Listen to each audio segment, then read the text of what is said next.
Months of toil harden the body and the mind for the struggle ahead, stirring hopes that the slog of summer, through autumn's change and winter's chill, will bring reward in spring. The vast tribes gather, united in passion, clinging to dreams of glory on some distant September afternoon.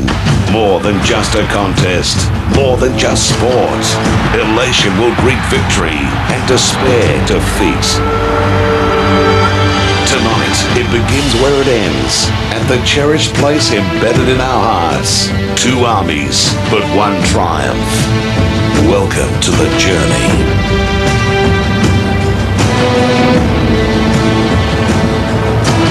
For over 100 years, the winter passion in this town has been football.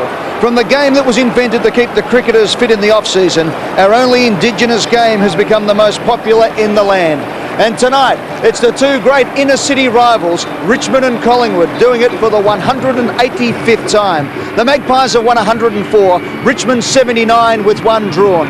And as always, those followers of the yellow and black and the black and white have turned out at the MCG in their tens of thousands. Around the MCG tonight, the pubs have been packed. They've been arguing, debating. Final bets have been taken. Final pots have been sunk. They're excited. They're ready to go. The passion is brimming here at the MCG for season 2002 because this is AFL on 9.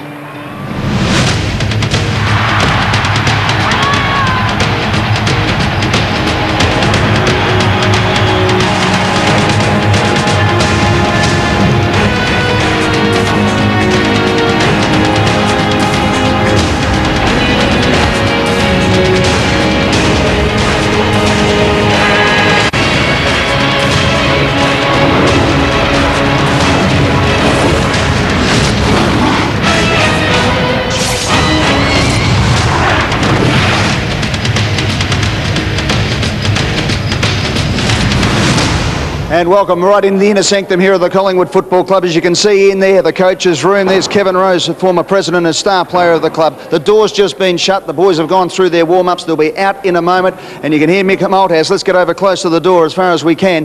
Getting ready to go here. Not too much noise at the moment, but they're just starting to build up. Jared Malloy's over here, out with a hamstring injury. Jared, your thoughts tonight? The boys are all pumped up, ready to go. Yeah, it looks good. Everyone's been waiting for this game for a while, so it's going to be exciting. Tough one for you to be missing? Yeah, I hate watching, so I'm a bit disappointed, but the boys will do well. All right, mate. Well, the boys have warmed up. They're in there getting their final instructions from Mick Malthouse. We'll get them as soon as they come out. Let's go over to Garry Lyon, who's in with the Tigers. Thanks very much, Eddie, and I tell you what, the atmosphere down here is electric. This is live as you see it. The boys are just about to go out. Danny Frawley, the coach, has spoken with us. He's got a quick minute before he heads out on the ground. Danny, round one, mate. Couldn't come round quick enough? Well, the boys are fired up, Gary. Pretty intense, but the scores are level. I reckon our preparation's been trained to the minute, and we look forward to getting out there. Great to be in here to see David Rodan and Greg Stafford first time in a yellow and black jumper. I heard the applause in the coach's room. First time's a big day. Oh, it's a huge game for those. Adam Houlihan as well. It was great to see Dave's parents, born in Fiji. What a great story, and more importantly, the kid can play. Big year last year for you, mate. We won't hold you up. We appreciate your time. Good luck for the year ahead. Thanks a lot, guys. Danny Frawley joining us there, and I tell you what, I've been in plenty of rooms from a Melbourne point of view. My heart's thumping at the moment. It is a massive game. They're ready to go, the boys. Let's head up the upstairs now to Dennis Cometti and Dermott Brereton and have a look at the teams. Thanks very much, Garry Lyon there, and Garry Lyon and especially Danny Frawley had their game faces on there. Good evening to Dennis Cometti. Dermott, it's the quiet before the storm, isn't it? Absolutely. They're whispering down there. I can't believe that. I've seen that look on Spud Frawley before. It just looks through the top of the eyebrows there, but look, he's put together a pretty good team tonight. Let's take a look at some of the teams, mate. Something special about round one, isn't there? The first game of the season, terrific. Well, the Tigers from the back line, Tawny, Gaspar and Sziller. I think Gaspar might push out to centre half-back. They prefer him out there, but he can play full-back. Has a terrific record on Tarrant. I think he'll play on Tarrant tonight. And Tarrant's likely to push up the ground. The half-back line, let's take a look at these half-backs, running players. Hall, will he start there, do you think? maybe push back to the full-back line, swap with Gaspar there. But Andrew Kellaway spent a lot of time up as a decoy centre-half forward during the Wizard Cup, and Cameron, they need his kicking. In the midfield there, across the centre, Fiora, good foot skills, Campbell, hard runner, and Bowden. Bowden coming off a great Wizard Cup. Got so much of the football. Expect that again tonight. Had Buckley last year in the late rounds as well. Do you think they'll go there again? Did a very good job too. 3 possessions in the second half for Nathan. Also So Brad Ottens named there at centre half. But I think Holland will push to centre half back, perhaps pick up Anthony Rocca, Tivendale. And look, Ottens, he's the man to watch for the Pies because this bloke is doing everything in the Wizard Cup. Only 6 goals in the Wizard Cup, 4 of them in one game. And the forward line there, Matty Richardson, you expect him to play right up there in front of the teeth, and a couple of crumbers around him. Which Richard tonight? Let's hope we get the good one. Absolutely. On the ball, where the action starts inside the centre square. So important with these two teams, both loaded with runners. Stafford gets his chance tonight. Saw him play a lot of footy up at Sydney, and this bloke can seriously play. I thought it was unusual that he'd be let go. Just had a few niggles over the last few years. Good player. No doubt about that. Knights is a champion, and King keeps finding the ball for the Tigers. Let's have a look at the 4 bench players. Hilton, Rogers, certainly Rogers' class, Rodan and Zantuck, who played well in the Wizard Cup as well. Yeah, they've got plans for Zantuck. He's a hard nut, and that was the Richmond team. Okay, well, the Tigers are just about set to run out. Let's have a look at them going through the banner. Plenty of size here. Plenty of left footers too when you take a look at the breakdown of this team. Finished 3rd last year, a record of 16-9. They need to push on this year. Absolutely. You mentioned they are a big team, and yep, they have introduced a lot of skill. Let's go back down to the Collingwood rooms now with Eddie McGuire. Yes, very much so, Derm. You're actually running out with the team here at Collingwood at the moment. There's Josh Fraser in front of you. Big Scotty Cummings playing his first game for Collingwood tonight. And there is Tarrant Lockyer, the new vice-captain of the Collingwood side. We're going to go right out with the Collingwood team. As you look around to the side, you'll see Mick Malthouse over this way here. The last address that he's had to the team, all ready to go. All right, we'll turn around. Let's go. It's rough and ready here down in the rooms, but this is what it's like. Let's listen to the boys pump themselves up as they go out to play. Big game for the Collingwood side, obviously, to start season 2002. Go, Bryce! Go, Collie! Crowd hanging over the top of the race as out go Collingwood onto the MCG.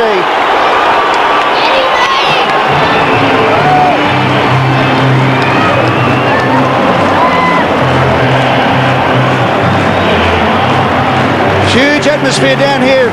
Boys, I can tell you what, it is all pumped up. The Tigers are down at the city end, getting ready for this big game tonight. A fantastic atmosphere. The crowd has really come in here in the last 20 minutes. And as you can see, the Magpies are out ready to go. Mick Malthouse, well, he was nice and fearsome. There was a bit of an altercation when they had the warm-ups out on the ground before the game. You wouldn't believe it, Dermott. A few of the players were at the wrong end and Mick gave them the mad stare. Wayne Campbell had a go. The fitness coach had a go as well. I can tell you, the playing for keeps tonight. Richmond and Collingwood at the MCG. Back up to you, boys. I'd never believe, Dennis, that footballers could get their left hand and their right hand confused. They were at the wrong ends, I've got to say. I was watching that closely. Let's take a look at the Collingwood lineup. Shane Wakelin, a big job tonight. Absolutely, and a team that hasn't got much experience. That's a pretty experienced back line right there. Scotty Burns, only the handful of games last year. Good to see him back out there. Paul Lacuria, best and fairest last season, needs to use the ball a little bit better. Absolutely, and Anthony Rocca, he'll play forward, there's no doubt about that, and he'd want to get some on the board early. Let's take a look at the centre line here. Tarrant Lockyer named as one of the seniors during the week, and Glenn Freeborn, very talented player. Dimatina coming into the team with a couple of late withdrawals. O'Brien and McKee are out of the team selected during the week. This line's so important for them. It has to function. They've got to do well in the centre square. And Tarrant really has been in and out so far in the Wizard Cup tonight. He needs to step up. Absolutely. And also Ben Johnson. Good to see him get another run. Yep. He's had a bit of a horror run with injuries. The forward line stacked there. Brodie Holland dropped a bit of weight in the off-season. Scotty Cummings, he's dropped a little bit of weight, but he's still a big man. Another club. 4 clubs now in the AFL for Scott Cummings. Let's have a look at the boys in the middle of the ground that'll contest the bounce down. And no Josh Fraser in there. Richo's in there. He'll be teamed up with his captain Nathan Buckley, and Rupert Batheris, who's had a pretty good season in an ordinary start in the Wizard Cup for the Pies. In the bench, Dennis. Well, Cole, Fraser, Scotland and Clement. They're going to nurse Fraser through. McKee and O'Brien, of course, out of this team. What about Anthony Rocca? So important to Collingwood. Again, a player who needs to put his stamp on this game early. Absolutely. Look, he's got all the goods to be a champion, Anthony Rocca. There he is on screen now. And you have a look at his suffered osteitis pubis over the pre-season. He needs a big base fitness because he does fade out of the games after half-time. If he's going to do damage, he'd want to do it in the first half because he's not going to see much of it in the second half. He doesn't have great fitness. And I get the impression you think Brad Ottens could be a key. Well, look, this bloke, I reckon, the early season favourite in my mind for the Brownlow medal. Ruckman get noticed, and this bloke is on fire. Hasn't kicked a whole lot of goals, but when he gets it, he rarely misses. So Richmond and Collingwood is set to go. So are we. So is Eddie on the boundary. Good on you, Dennis. You can say that again. Fantastic atmosphere here in the middle of the MCG. The Tigers warming up to the City end. The Magpies up at the Tigers punt road end. And I tell you what, it's going to be on for young and old. We're going to take a break. When we come back, it's round one action from the MCG. Richmond versus Collingwood. This is AFL on 9.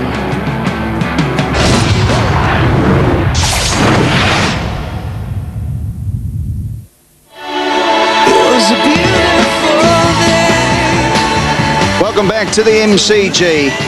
All is in readiness for this big round one clash between Richmond and Collingwood. Let's go down to the boundary lines now, and down there is Tony Jones. Tony, come in.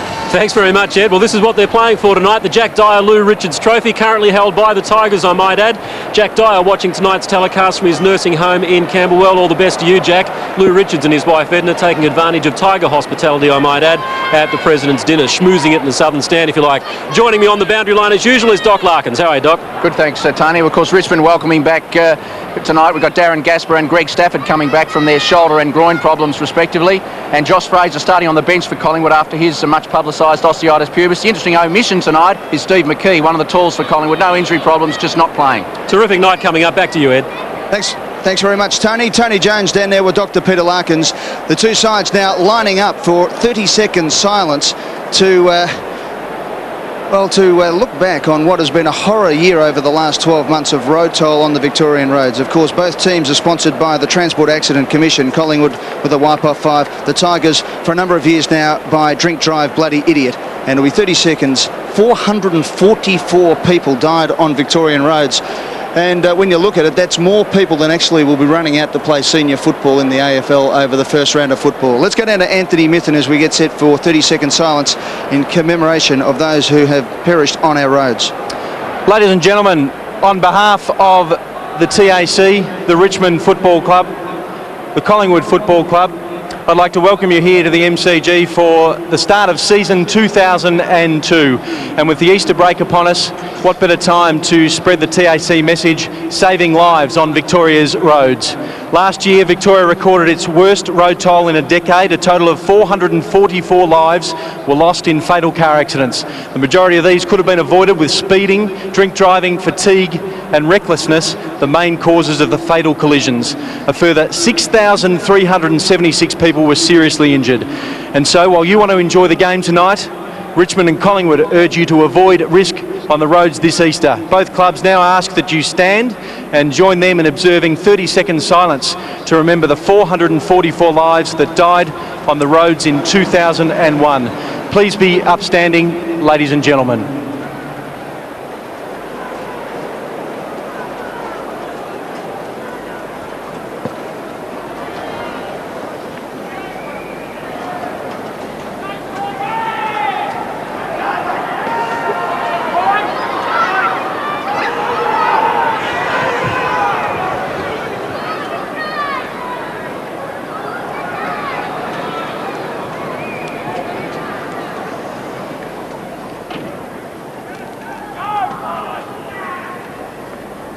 Thank you, ladies and gentlemen. Enjoy the footy and stay safe this Easter. Yes, indeed. Two big teams, two big goals to save lives on Victorian roads over this Easter break. If you drink and drive, you're a bloody idiot. Wipe off 5. And don't forget fatigue kills as well. And we'll have more people at the football this year. Dennis Cometti calling all the action on Channel 9 tonight. We've got the toss of the coin. Wayne Campbell, the skipper of the Richmond Football Club.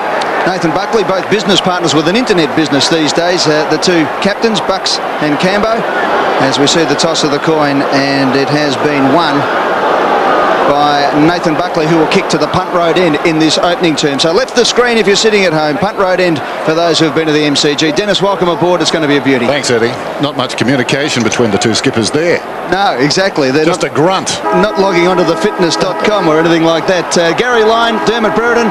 Hey, footy's back, isn't it? You can have the Wizard Home Loan Cup, but this is the real stuff. Here's it back, Eddie. Good evening to everyone, and fortunate enough to be down the Richmond rooms, Dermott. I can tell you footy's back in a big, big way. And Danny Frawley, you saw the pictures. He was up, he was vocal, he introduced those two players who were wearing the yellow and black Guernsey and Stafford and Rodan for the first time, and a lot of Tiger history. I mean, those rooms down there aren't the greatest rooms in the AFL, but few have got more history. Absolutely, and I noticed, Gary, while you were actually probably would have been making your way back up here after seeing Danny, I have seen that face before from very close quarters, and it's not a friendly one. He whacked it one time. You got 6 weeks. Yeah, it was behind a whack coming the other way too. He was as tough as they come. Didn't take long. Josh Fraser coming to the bench, going to start on the interchange bench. We know McGuire late withdrawal, Dermott, Stafford in the side, and also big Ottens for Richmond. It's going to be something that they have to keep an eye on very, very quickly. They're going to have to monitor their bench. The kid who's running to the bench also, young Cole, he'll be actually in his first game of league footy. He's going to be pretty vital. They're going to need fresh young legs with a lot of pace behind them. There we see the Richmond bench there with Rogers and Rodan striding out there or just stretching out. Well, the Collingwood centre bounce will be Rocca, Buckley, Burns and Lacuria, the Copeland Trophy winner. And straight away, it's Cameron who goes to Buckley to tag. Clinton King's in the centre. Big Stafford will take the ruck work, and Campbell is the ruck rover to call the first action on AFL on 9. Dennis Cometti. It's a new beginning. Umpires tonight, McLaren, Allen and Schmidt. And away we go. The season is officially underway. Stafford, a hand pass, still inside the centre square. But Theris goes off the ground, kicks it out wide. It tumbles down towards right half forward. Storming up the ground is Holland. Lays it off Lacuria. A natural left footer goes with the right. That's the result. Not a good kick. Gaspar works in front. Takes on the fence. And a boundary throw in. Probably would have thought that Gaspar would go to Cummings, but Hall's got the job down there in the goal square, so just freed him up a bit. And Bowden's picked up Buckley now as well, so a bit of a switch there. In the centre bouncer was Cameron, now it's Bowden, and now it's on as a show of strength early on. Dimittina is running with Tivendale and has not left his side from the minute this game started. That's the way he operates. Long night for Greg Tivendale. Be interesting to see how he handles it. Umpires tonight, Scott McLaren, Brett Allen and Justin Smith, and McLaren gives the first free kick of the night to the Tigers. This is Kellaway at half-back flank. Tivendale, Will chip kick inside. Holland glistening in the sunlight, or in the lights tonight. Out to the wing position. Good body work there by Leon Davis. Magic they call him, and the crowd roars for his support. Here goes the kick up towards the Collingwood full-forward zone. Richardson to the open goal. First blood to the Magpies. Goal to Collingwood. Beautiful play there by Leon Davis. It's on in the centre of the ground as Bowden has a go at Buckley. They race over to Leon, and Mark Richardson, the veteran of the Collingwood side, puts the first goal on the board in season 2002. Well, watch the hit here from Leon Davis. That is, he came off the ground, but he's only a little fella. There was more danger to him than Joel Bowden, and that's one of those great aspects in league footy where you get a reward for a negative action, which, look, it's not really going to stand out on the scoreboard for Leon Davis, but he made the goal there. Well done, son. Good positive reinforcement for him too, and a good result for Mark Richardson too. He's playing up forward opposed to Holland. All about poise. Leon Davis looked up. He looked long and spotted a man deep. Great start for the Magpies. Early going at the MCG Thursday night football. Good bounce in the centre. Rucks go at it. On the way down, Rocca. His left hand slapped it out wide, pushing the back surely. Campbell gets the free kick. So important to the Tigers. The skipper breaks away. Lofts one inside the 50. A lot of jostling, hanging on. And Richardson was the man hung on to. Wakeland pleads his case. He wants a replay. Nothing doing. Richardson will kick it goal from 40 metres out. Such a big man. And he initiates... You heard it there. He initiates contact because he's very confident in his own strength. And he can run, so he's got the dual-edged sword there as a forward. 24 career goals against the Magpies, including 2 hauls of 5 in 96 and 97. Richardson from 48 metres out, so important to his early confidence. Sliding away to the right, did it brush the post? No!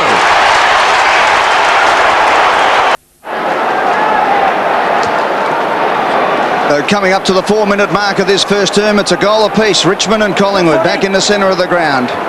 It'll be Rocca up against Stafford. Rocca gets the tap. King had first hands on the ball. Now it's Buckley for his first possession. Just got the handball out to Lacuria. Quick kick with the left foot. It was fortuitous. And the mark's been taken by Rintoul. He'll kick from just inside 50 directly in front. Good kick on the run. Not so sure about his set shot. Prowess. Rintoul's kicked 30 goals, 35, Dermott, in 73 games of football after making his debut in 1997. So Rintoul for Collingwood's second score. It's on its way. It's good. It's a goal. The Magpies have got their second.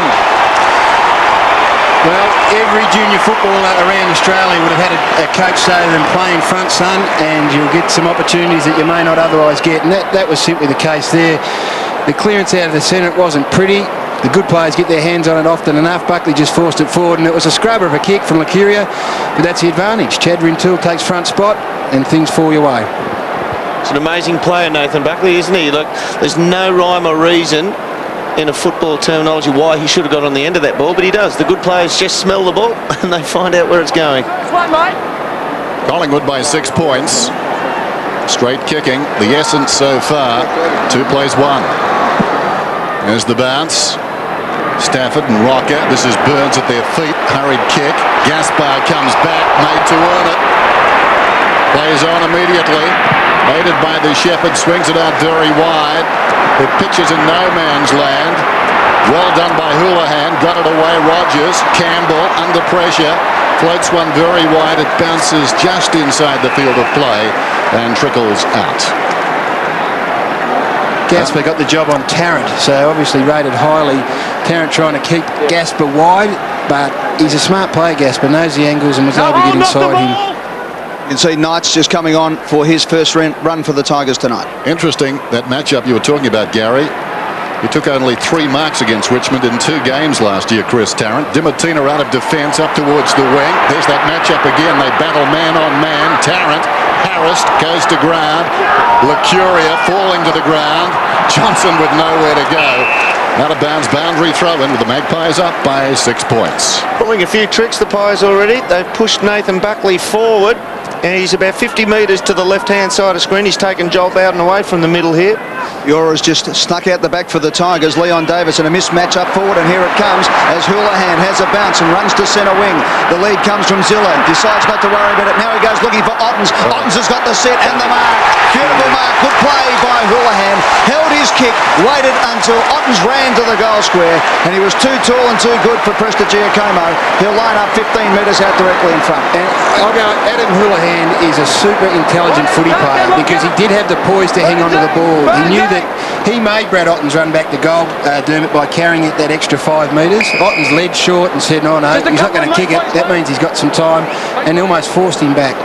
Brad Ottens for his 100th goal in football. He's kicked 99 goals, 50 in 79 games of football. This is his 80th game. This will be his 100th to make scores level at the 7.5-minute mark of the opening term. He comes in and puts it through, scores a level at the MCG. 2. Wonderful kick, wonderful mark. Big crowd at the MCG, 65, 70,000, kicking off the 2002 footy season. Play restarts. Stafford comes with the run, beaten again by Rocca. Buckley breaks away, kicks down towards half forward, running behind Davis, had it bounce off his chest. He's right on the 50, feeds it out wide, some hesitation. Batheris now back to goal. With some time and space, settles 52 metres out, pulls it back towards the middle.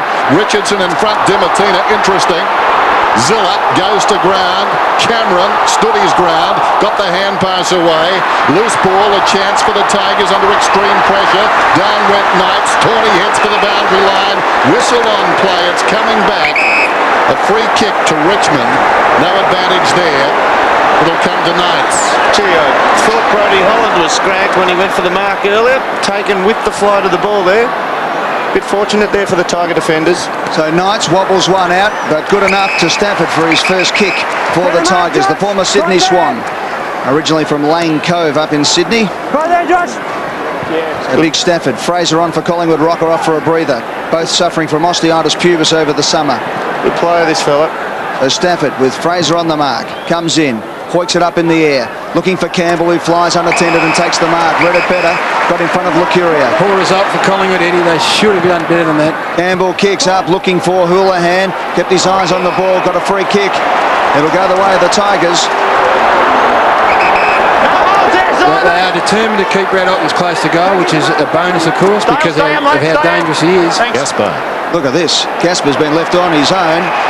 Tarrant was zoning off, but Gaspar had far too much latitude there. Little chip over the top from Houlihan, and Gaspar lines up. Free kicks, Richmond 5, Collingwood yet to record one, as Gaspar lines up for goal. If you were a Pie supporter hoping for a miss here, and you had to pick a Richmond player to have the ball, having a set shot. Darren Gaspar, 32 metres out from the man on the mark. The angle is 54 degrees. The AFL average from this position is only 54%. He's kicked 13-8 in his career. He comes in, and you wouldn't believe it, he puts it right through the middle for the Tigers, and Richmond go to the front by a goal.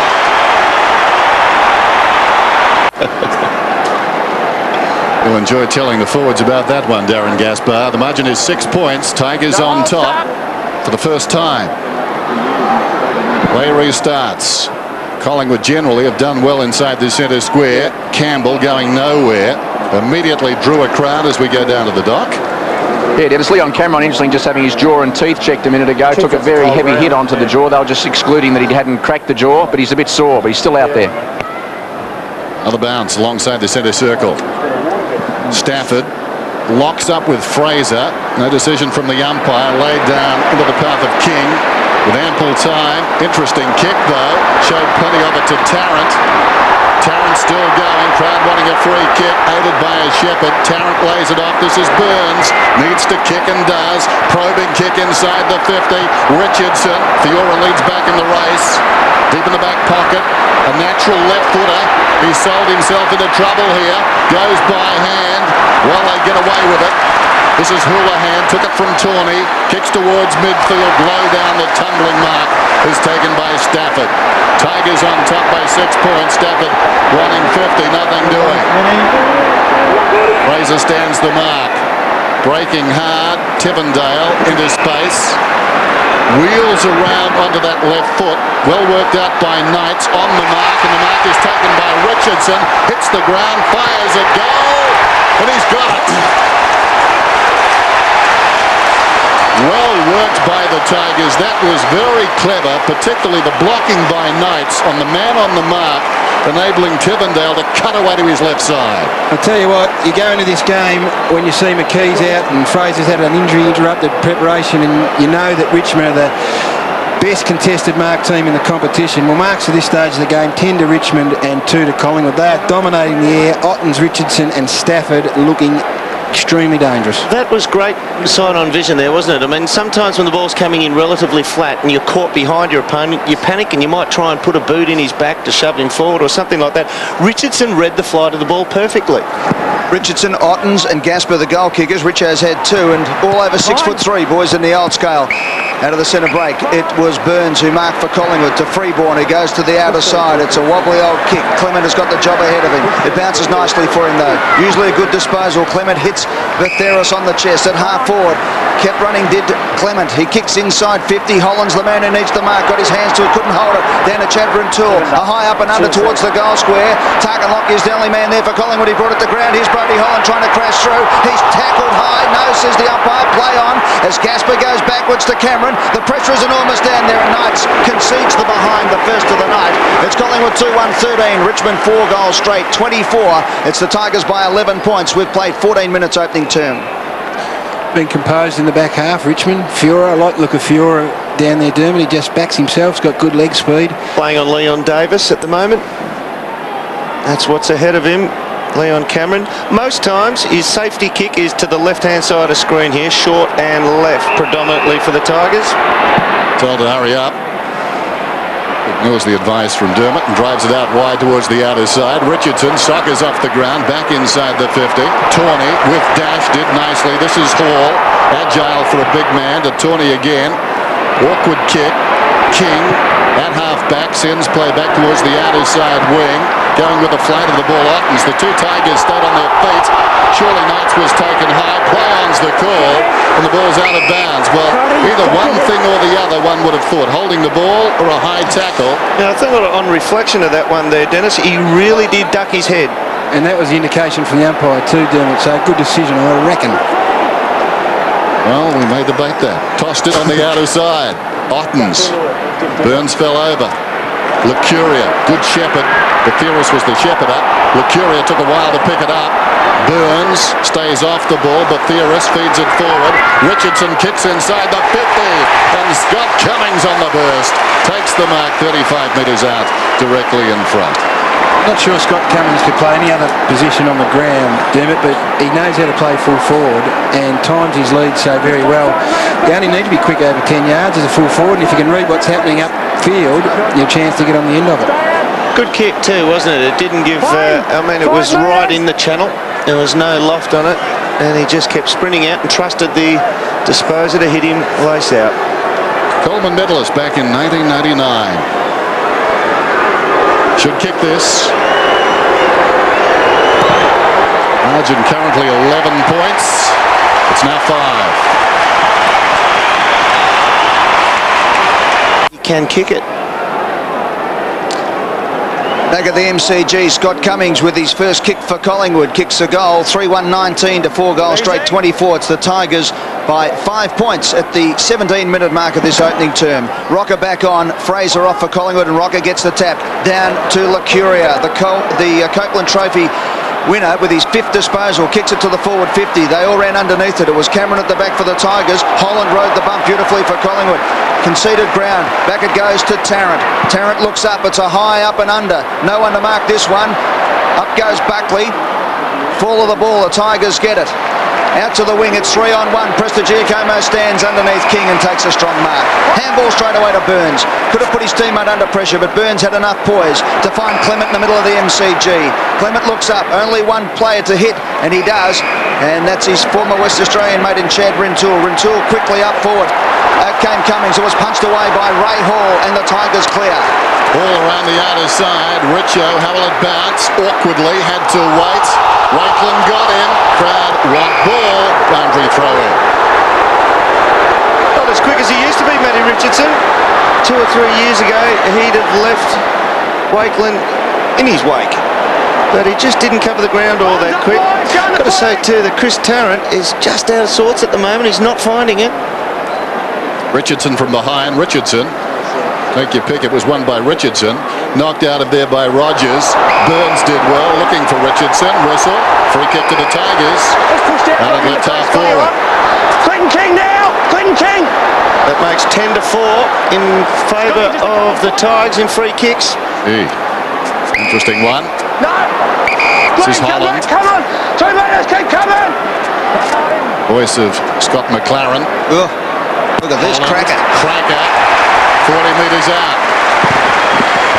And that is the advantage of having 2 dangerous forwards like Richardson and Ottens, because they just demand so much respect. The Collingwood backline tend to gravitate towards those 2 big players, and smart players with good vision then say, what other options have I got? And Andrew Cracker's got to be confident enough to present himself and get on the end of it.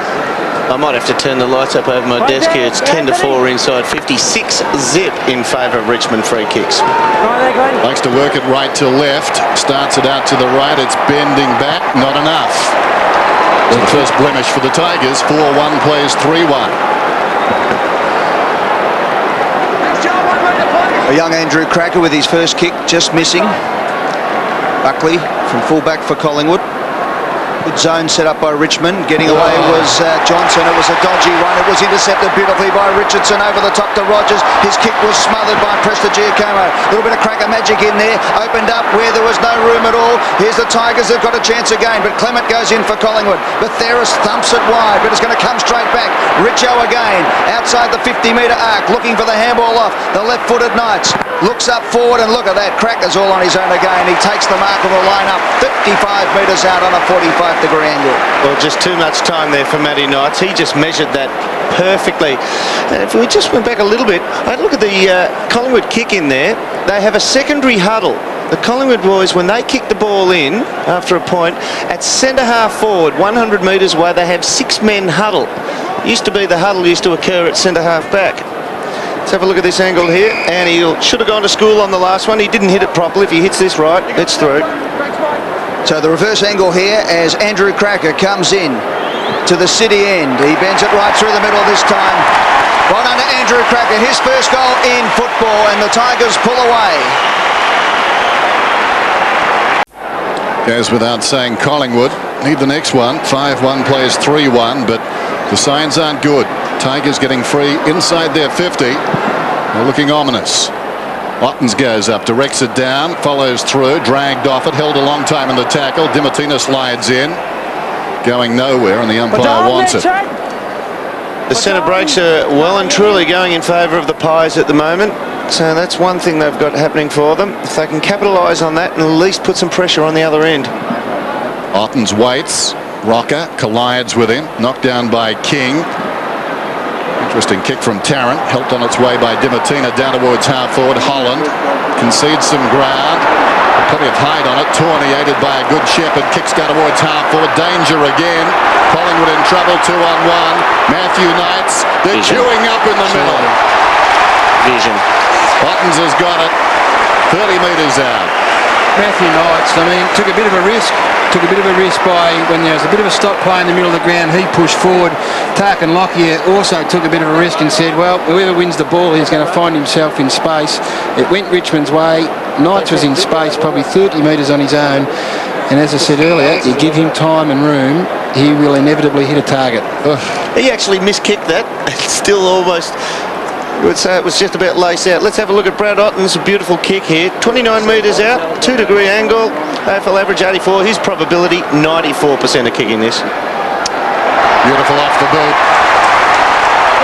Well, Knights had a buffet, and the feast went to Ottens, and the Tiger faithful really enjoying that. Suddenly, they're out by 3 goals. I would have thought the 94% probability was actually insulting to Brad Ottens on that occasion. He's never going to miss from there. No, he's a beautiful kick of the football, but they've got a few decisions to make in the centre square here, Collingwood. I think Buckley, who hasn't had the work put into him over the summer that probably he would like, is spending a lot of time forward, which leaves Lockyer to shoulder a fair bit of the load. And at the moment, he has had his work cut out. So Brad Ottens has kicked 2 goals. This young star from Tigerland. Ball up in the centre of the ground. The Tigers by 3. 6 minutes to go in the quarter. Ottens gets the tap. It spills out to Buckley. Quick boot up towards the forward 50. Richardson for Collingwood. Got his hand on the ball. Spills out Gaspar. Threw that one out. Got away with it. Ball comes out wide. Here's Hilton. Zoned off by Prestigiacomo, but he's kick away. It might rebound. No, umpire's picked out a free kick to the Tigers, and Rogers gets a free kick on centre wing. They're all running. The Tigers, yellow and black.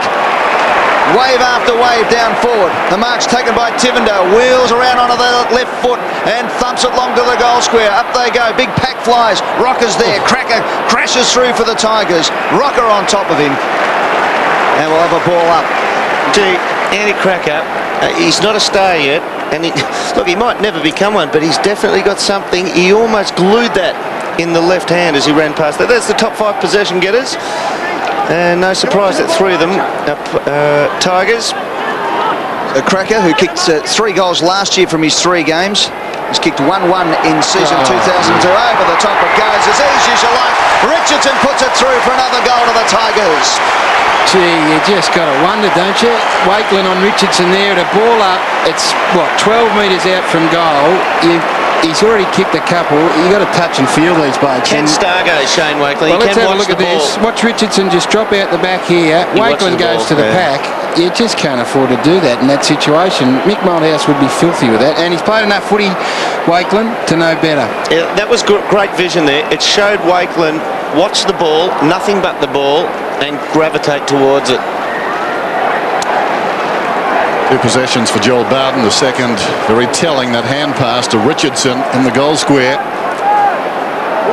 6 touches for Richardson, 2 marks, 3 goals. A fair opening quarter. 7-1 plays 3-1. Umpire very deliberate. Eventually we get the bounce. Ottens beaten by Rocca.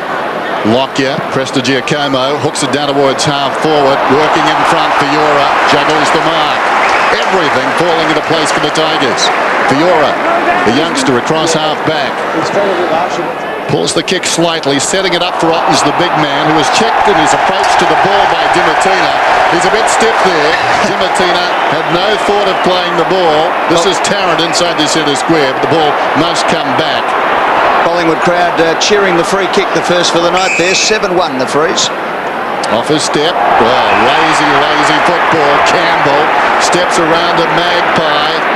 Kicks inside the 50. Houlihan, unkind bounce. Well, it spoke too soon. It came back to him. Touched off the boot down towards full forward. Wakeland goes down. Hit solidly by Rogers. Krakouer went in solidly. Prestigiacomo under pressure. Swings it out wide. Chance for Collingwood. Wakeland's down behind play. That was Wakeland.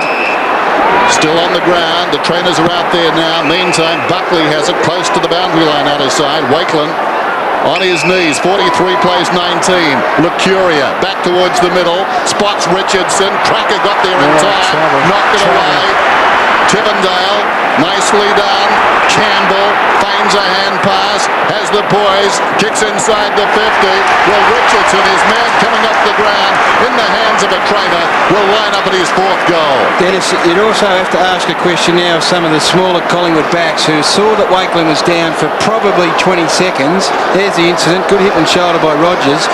The most dangerous player on the ground at the moment is Wakeland's opponent.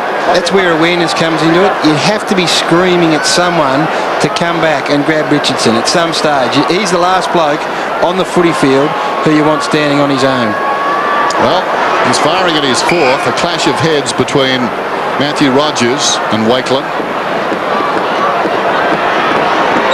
Richardson, meantime, his confidence soaring, and so is the Tigers' score.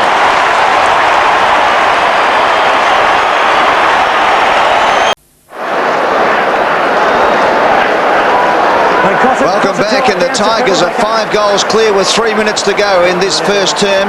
Mark Richardson has gone down onto Matthew Richardson, who has taken the Collingwood defence apart. Let's go to the doc quickly. Doc, what's happening with Shane Wakeland? Yeah, Shane Wakeland talking to Dr. Paul Blackman at the moment, Eddie. Just a bit concussed, a little bit fuzzy in the head. He should be a bit right in a few minutes, I think. All right. In the meantime, James Clement gets the ball going. Collingwood suddenly have some numbers up forward. It comes to Buckley at half forward. Out comes Cummings. Buckley hits him on the chest. Cummings lining up 45 metres out, and boy do the Maggies need this one. I saw Ray Hall there just sit off the back of him, and he looked up the field and he saw Nathan Buckley. Right about now, Ray Hall's thinking, this is Buckley, he can kick long, and he just peeled off for the long one, the long shot at goal. But Scotty Cummings, such a beautiful timer of leads. Buckley thought that's going nowhere except straight through the channel to Scotty Cummings' chest. Cummings has kicked one, a 79% probability over the last 4 years for Scott Cummings from this spot on the ground. He comes in, he bends it back, and the Magpies get one back and trail by 4 goals at the 29.5-minute mark of this opening term. A badly needed goal for the Magpies, and Scott Cummings does what he's paid for to do, and that's kick goals. Now what the Pies are doing, they've got 4 men close to goal in this setup at the centre bounce. They play 2 secondary type centre half forwards out on the point of the square, and hopefully they get a centre man break, now centre bounce break, and go deep. It's not working. It's getting repelled all the time. Richmond are playing to the inside of their opponents, getting to that ball first. So Collingwood are getting the quick breaks out of the centre, but being turned backwards when it goes there. 2 minutes to quarter time. Margin 24 points. 8-1 plays 4-1. Ottens has to wait. Rocca came over the top. Tarrant lays it off. This is Scotland. Chips it out wide. Close checking down there, so the Tigers knock it away. Sziller, the beneficiary of the crumb, went to ground. Scotland again. Tarrant forward at the wing. Surveys the options. Shows the third of 2. Went to Rogers. This is Bowden, who's been quiet. Throws it on the boot. It goes out wide towards the wing. Hilton meters behind his man, Buckley. Buckley closing quickly. Forced him across the line. Well done by the champ. They are taking a bit of a risk, Richmond, at times. They are prepared to push forward. Clearances. Clangers, in fact, 10-2 against Collingwood there. So the Magpies getting plenty of it and turning it over, Gary. Hardly a surprise. Lucuria in trouble. King taken high. He'll get the free kick, and the crowd won't like that. This is where Richmond are most dangerous. They're working really hard at keeping plenty of room around Richardson and Ottens in these situations. Clinton King from centre wing. Once again, Tigers up forward have got plenty of numbers and no Magpies near them. It's Tivendale on the boundary line. Little chip kick forward, looking for Ottens. Up they go, front and square. Tigers got plenty of players there. Campbell's one of them. It spills out to Rogers. Kicks with his right. It's a high up and under to the goal square. Ottens is the man. Richardson's the man there, over his head and through for a behind. So the Tigers are 8 goals to 50.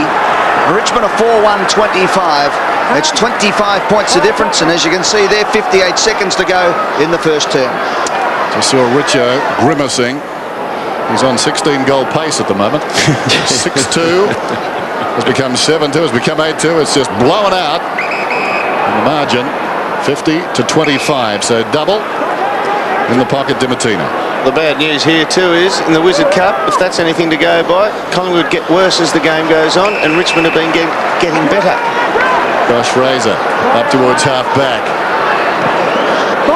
The chip pass, forced to go wide. Buckley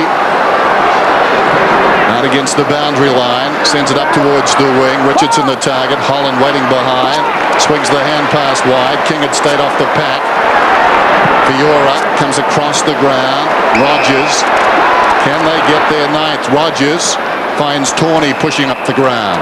Tawney forward of right centre wing. Krakouer comes on the lead. It goes in that direction. Didn't hang on. Found it on the ground. Lays it off. Rogers a thumping kick normally. Not his best effort. It wanders down towards the pocket. Taken by Tivendale. That is far too easy. Well, just prior to the ball getting down there, Dennis, I mean, Richmond again had 2 and 3 players running inside 50 without an opponent anywhere near them, and with 2 seconds to go, it's the last thing they wanted. Rogers has been outstanding, had 8 touches for the first quarter. Off the bench too, still got 8 possessions. And it's just snuck up on you. This is a 9-goal quarter, Dermott, and it really didn't blow it away until probably halfway through it. They kicked 50% of their score in time on, the Tigers, in the Wizard Cup, and they're proving to do the same again. They're blowing them away here. 13 goals in an opening quarter of league footy for 2002. At least there's got a bit of excitement out there, It's loose, that's what it is. So Tivendale's fitness, he just got away from Dimitino, and the Tigers got one with 2 seconds to go. And they lead by 31 points at quarter time in the opening stanza of season 2002. It's been an absolute beauty for the Tigers. 9 goals to 56. Collingwood 4-1-25. The goal kickers for Richmond. Matthew Richardson has kicked 4 goals and singles to Tivendale, Andrew Krakouer, Brad Ottens and Darren Gaspar up from the back pocket to kick 1 as well. For Collingwood, Scott Cummings has kicked 2 goals, Chad Rintoul 1 and Mark Richardson 1 as well. Danny Frawley comes out to be happy with his work so far. The Tigers have beaten Collingwood 8 out of their last 10 starts. It's Richmond 9-2-56, Collingwood 4-1-25, and the Magpies have got plenty to do in the next 3 quarters of football. Welcome back to the MCG. Around 70,000 people here, and that score is a record first quarter score for Richmond against Collingwood. Their best ever before was 7-3-45 in 1963, round 1 at Punt Road. Well, they've done better than that tonight by a long way. 9-2-56 to Collingwood's 4-1-25. 13 goals for the quarter being scored, with Matthew Richardson scoring 4 of them. Let's go to Garry Lyon and Dermott Brereton for a look at the stats. Big one there, I think. Centre breaks, Dermott, in favour of Collingwood. Now, what that says, I think, that perhaps their structure up forward isn't great, because they've also gone inside 50 on a similar number of occasions. 10-11 in favour of the Tigers. So only 1 the difference there. And marks, 23 to Richmond, 16 to Collingwood. It's where they're marking them as well. They look far more dangerous. All right, let's go down to Tony Jones, boundary side. Well, actually, right in the middle of the ground, Ed, so we'll have to be quick here. Mick Malthouse certainly laying down the law to his players. That brittle back line was given special attention, and those turnovers you spoke about are a real worry. Okay, Tony Jones there. He's about to look at Tony go, sprinting off the field, looking magnificent. I tell you what, he's a Collingwood supporter too, Tony. We won't have to put him in the back pocket the way things are going at the moment. He might get a shot on Richo, because he's got his 3rd at the moment. He's got Presta Giacomo, who's gone to him, and good luck, I'd say, at the form he's in. All right, let's go down quickly to Doc Larkins as we start the second quarter with the Tigers leading by 31 points. Doc. Yeah, Eddie, Shane Wakeland didn't leave the bench at 3-quarter time. Still got mild concussion, so they're going to have to observe him, but they may not get him back tonight. Back to you, Eddie. Dennis Cometti with the second quarter for AFL on 9. Scotland in trouble. Stafford's hand pass going nowhere. And there's our scoreline starting the second term. That first quarter, 9-2 by the Tigers. Their best first quarter ever against Collingwood. The previous best, 45, back in 1963 at Punt Road. There's the bounce. Stafford thumps it towards half forward. Lucuria goes back, ignored the ball. Krakouer didn't. And again. A whistle and the ball up closer to the Tigers' goal. Umpires mic'd up for the first time in senior football. Come straight back out. Bouncing in front. Give us plenty of room. Justin Smith laying down the law, saying get out of the way.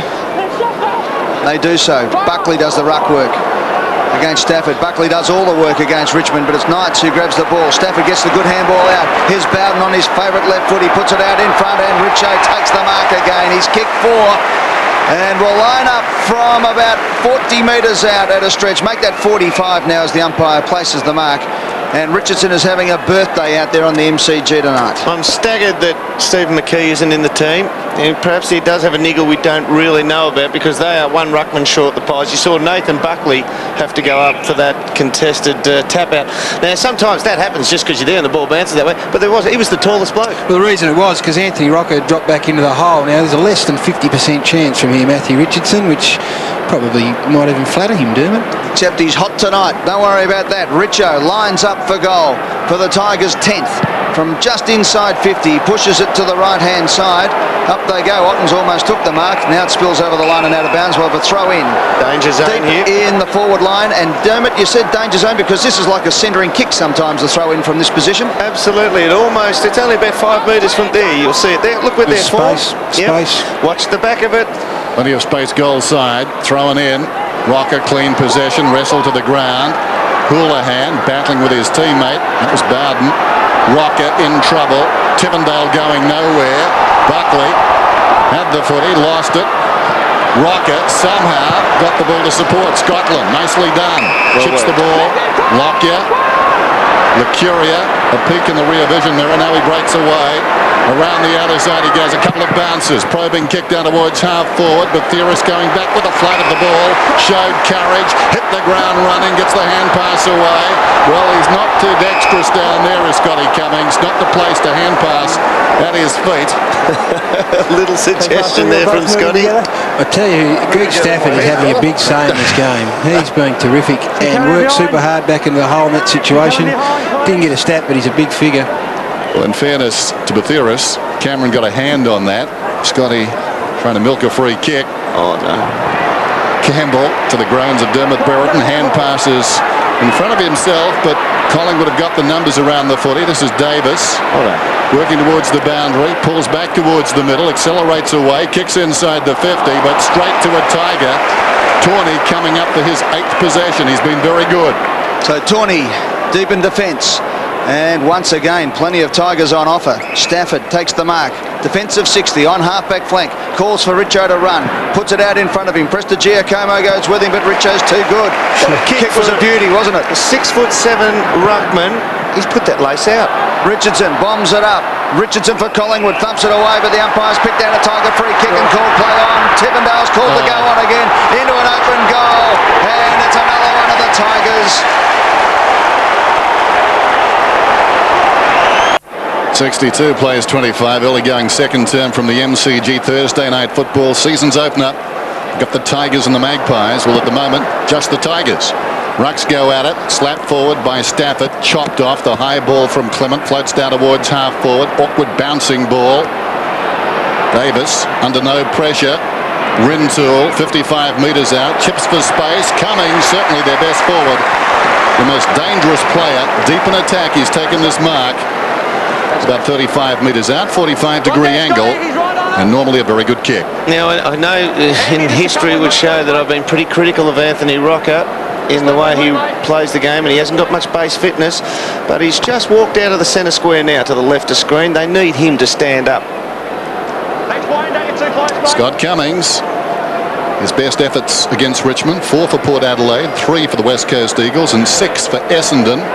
Going at his 3rd right here, and my word, he's got it.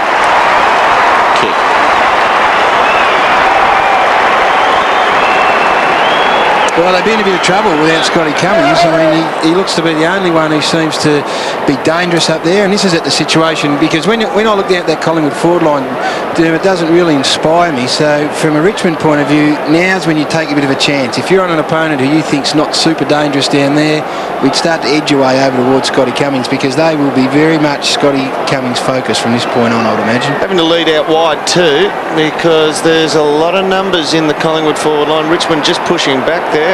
Plenty of time, because Collingwood are just labouring it forward. Collingwood 31, Richmond double the score at 62. It's 10-2 to 5-1. Centre of the ground, Rocca got the tap. Here's Lacuria. Gets the handball to Buckley. Buckley quickly to Johnson. Left foot. Had the blinkers on, was caught from behind. Here's Tivendale quickly onto the boot. Heads to the boundary line. There's another free kick going the way of the Tigers, is it? It's coming back to Krakouer for being held. I think it was a tackle on Fraser. Just got a hand to him before Fraser kicked the footy. No, he's given it for dropping the ball, I think. Yeah. That's hard. Actually, Johnson it was, sorry. Yep. So Krakouer gets the free kick. He goes inside 50. Ottens was the target. Clement's gone back on him. This time Johnson gets it away to Buckley. Buckley to centre wing. Leon Davis back on the ground. Had to sit and wait. Good play there from Fiora for the Tigers. It knocks out to Davis. Going one-handed. It comes out to Krakouer. Krakouer finds some space. His kick was a bad one, though. It was chopped up by Holland at centre half-back. Wide he comes to the members' side. Here's Nicky Davis. Davis looks up. Tarrant's the lead. Tarrant keeps running. Gets to the ball. Has to turn inside. Leon Davis kept going. A bit of magic required for the Magpies. Tight to the boundary line. He kicks it out of bounds on the full into the second row, into the 20th row. And it's over the line out of bounds. The Tigers will relieve from the back pocket. He just kicked the wrong side of the ball then. The idea was right, and he was going to lay it across the body, but he just got the wrong side of the ball. He was travelling too quick. Only 70-odd thousand here to see it. Now, usually with Leon, if he's in front or on the boundary line, have a shot. Yeah, good on him. And he will. This is Kellaway, left half back. Sends play up towards the wing. Bathiris came hard, got a fist on it. Oh, very clever. Campbell to Tivendale. He runs down towards the 50. There's a troop of them down there. There's some shepherding. It's allowed to go. So Tivendale could get his second goal as easy as you like. In fact, that's 3. His second in the space of a minute.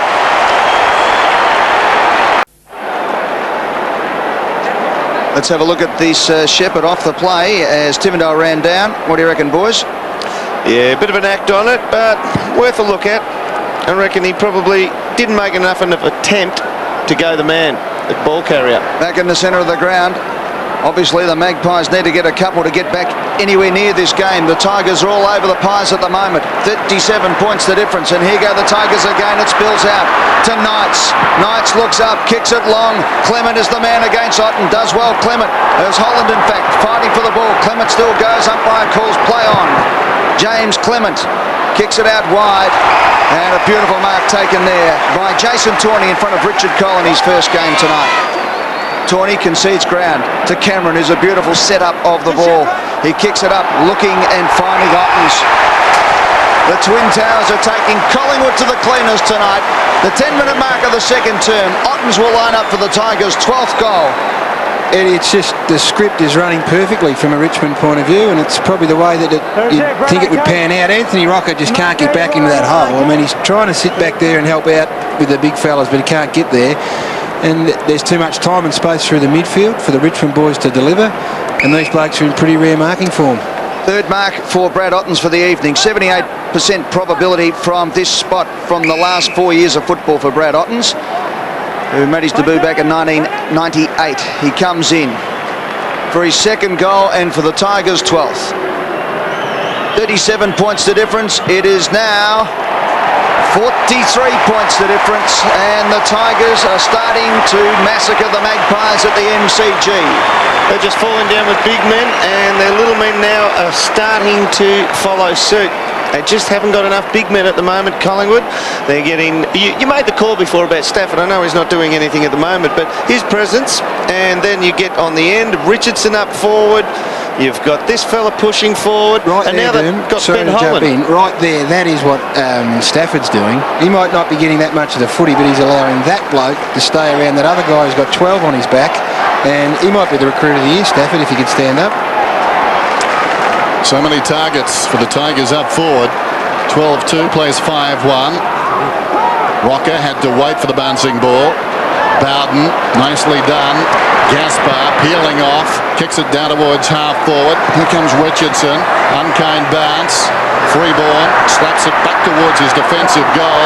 Burns under the pump, slips it away. Freeborn in space, that's better, but Theris lays it off.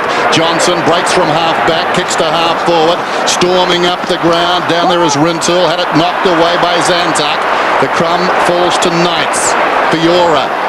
Rebound opportunity here for the Tigers. Stafford, the man Garry was talking about, pushes off Rocca, kicks to centre half forward. The ball hangs a long time in the air. Freeborn couldn't hang on. Well done by Richardson. Freeborn's quick hands away. Too slick.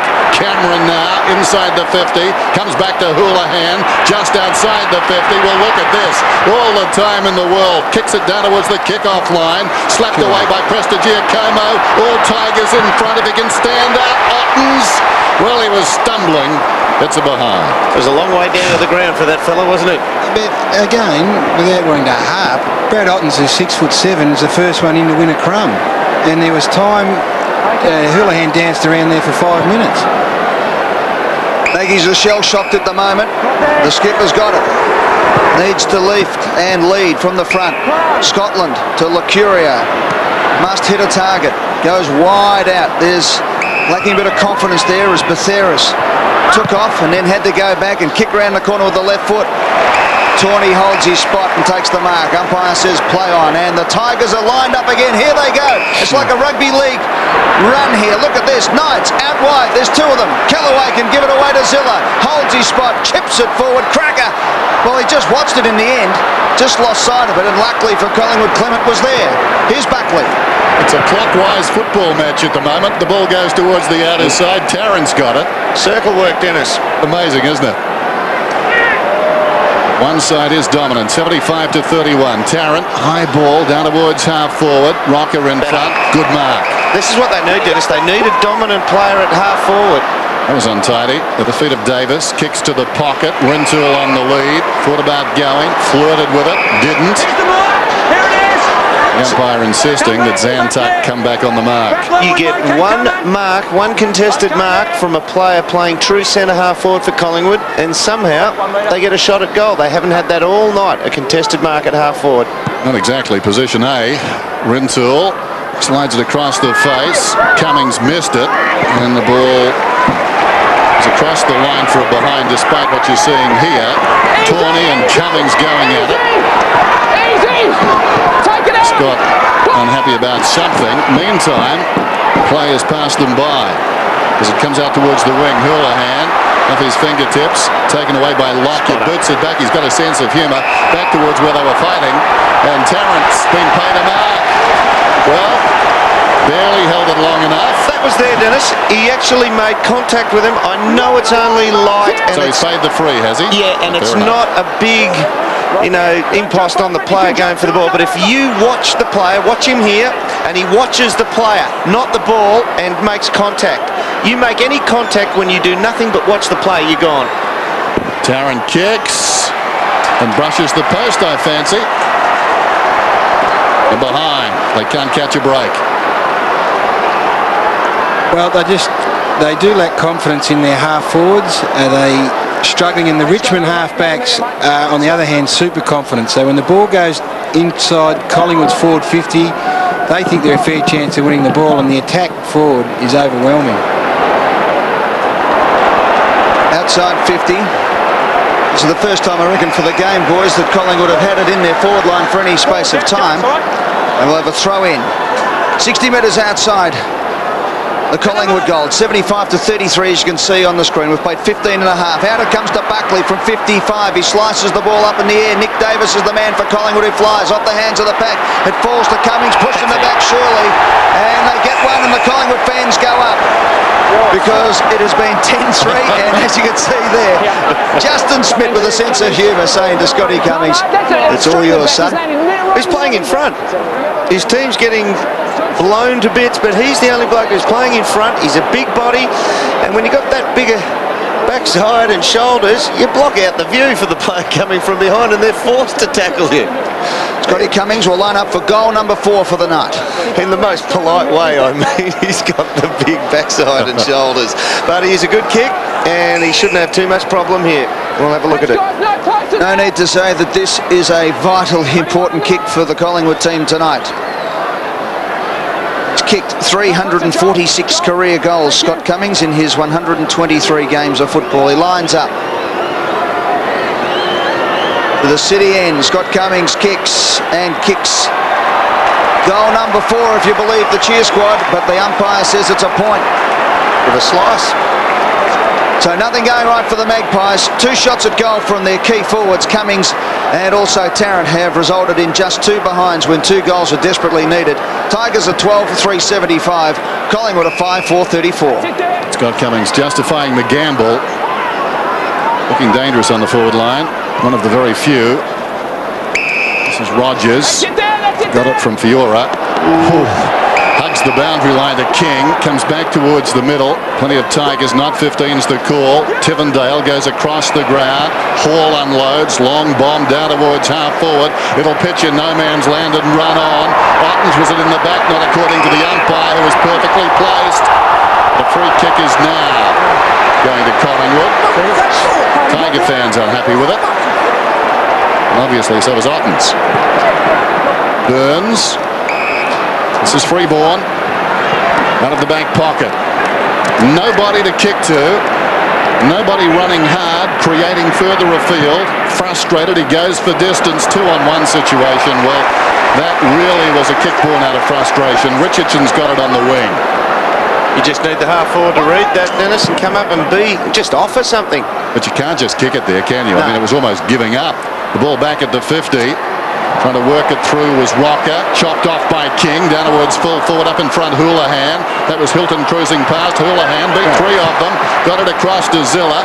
Not notorious for his goal kicking. Got some height on that one. They fumble a couple of players down there. Clement and Buckley. Lacuria on his knees. Tackled by Hilton. He concedes a behind.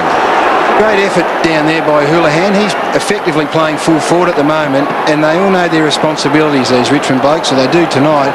That is contest hard, bring the ball to the front if they can't mark it. Wayne Campbell having a massage and an extended half-time break as Collingwood get the ball up to centre wing. Rintoul's been good tonight for the Pies and takes a mark. Handball's on. Here's Betheris. Thumps it inside 50. Looking for Cummings.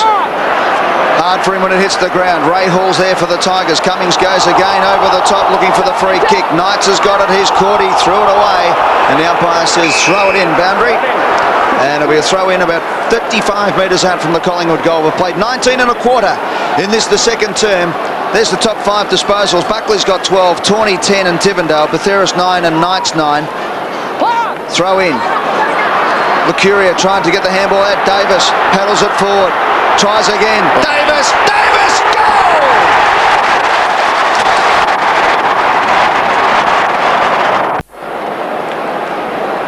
Wonderful perseverance by Leon Davis, particularly when you consider the quality of the opposition. Darren Gaspar there step for step, and suddenly Davis manufacturing a goal. Bowden getting busy. High ball, floating it out towards the wing. Rodan on the ground, kept out of the contest. Flying high was Scotland, sliding in with courage. King lays it off to Houlihan, kicks inside the 50. Going back, Richo!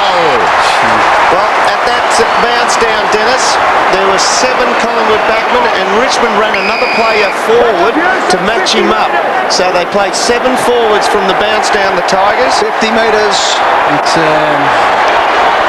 which Collingwood player's going to ask what it was for, and we might get an answer. He's having a night, Richo. 7th mark, Dermott. We saw him in the... An explanation? He's doing it himself. Probability, I haven't got the figures, but I know it's good. Richardson, point blank range, gets his 5th.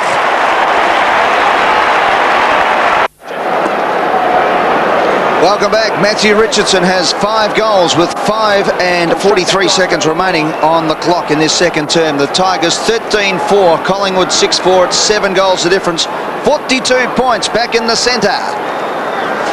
Ottens in the ruck for the Tigers. Rocca goes up. It comes down to Scotland. Scotland gets the kick away up to the forward line.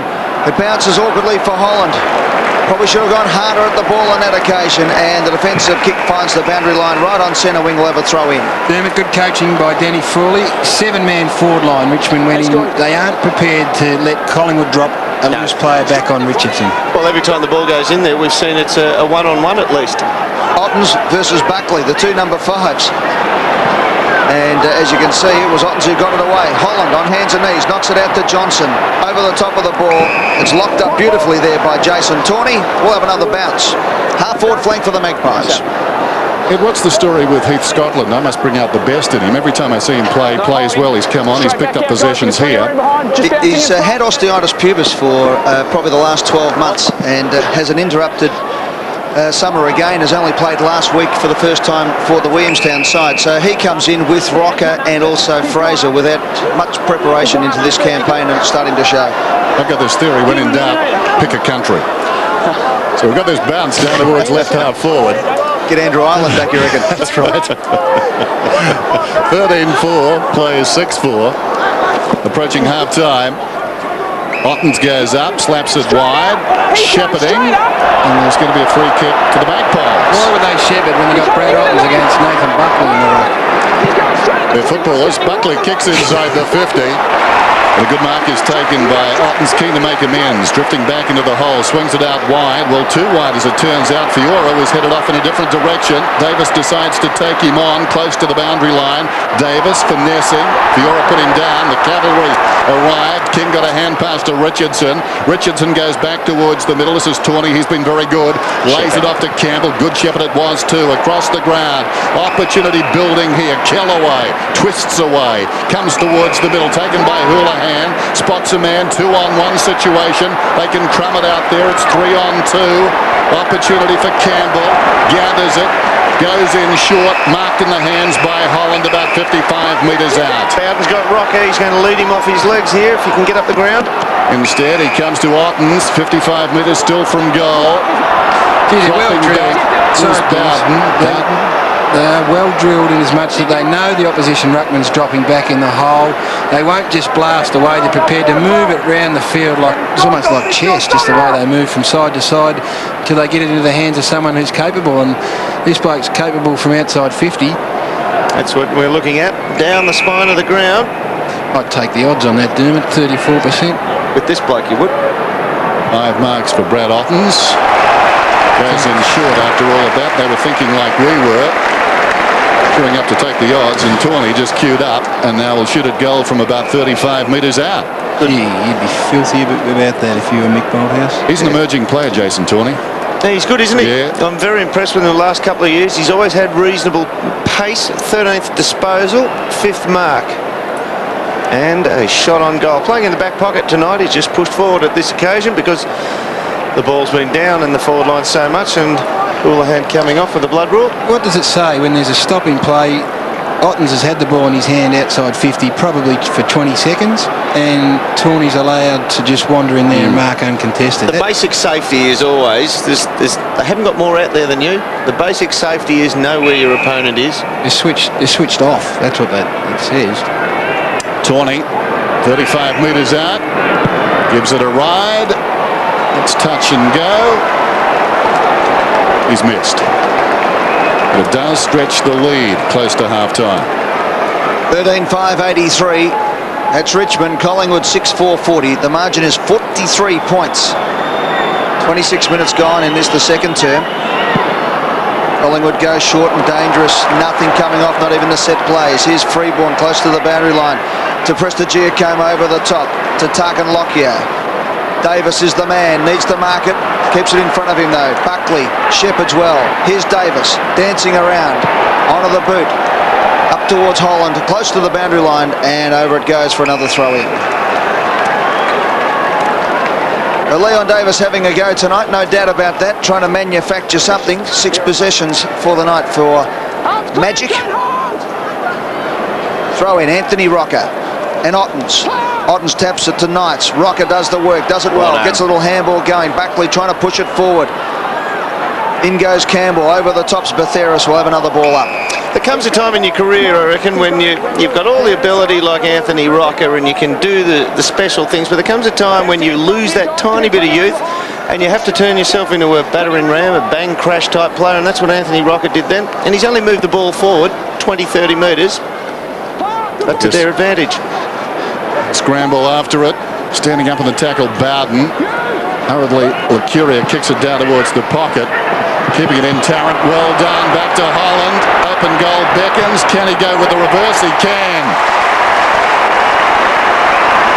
A belated goal, close to half-time for the Magpies, but they'll take what they can get. 83 plays 46. Well, they've worked it pretty well there, and the forward, the Collingwood forward, I think it was Scotty Cummings, he just peeled off the back. He was smart because he knew that Brodie Holland was going to draw the player towards him. A lot of players would gravitate to the goal line. You watch it here. As he gets closer, Scotty Cummings peels out the back. And there he is. See, he's gone to just open up the angle a bit, but Holland decided for the direct shot himself. Want a few more on the board before you start pumping the air? It's a start, though, for Brodie Holland. He gets his first goal of the game. 28 minutes gone in this, the second term. A minute and a half on the scoreboard. Well, the Tigers got one with 2 seconds to go in the first term. What will happen in the last minute and a half of this? It's very important for the Magpies to get it going forward, but it's Campbell for the Tigers who gets it out of the centre. Here's Clement for Collingwood. He handballs out to Burns. Burns has got an option up forward. It's Dimatina. He sits and waits and takes the ball. Good play by Knights. It bounced off his chest. Here's Scotland for Collingwood. To Johnson on his left boot. Looks forward. Cummings comes at him.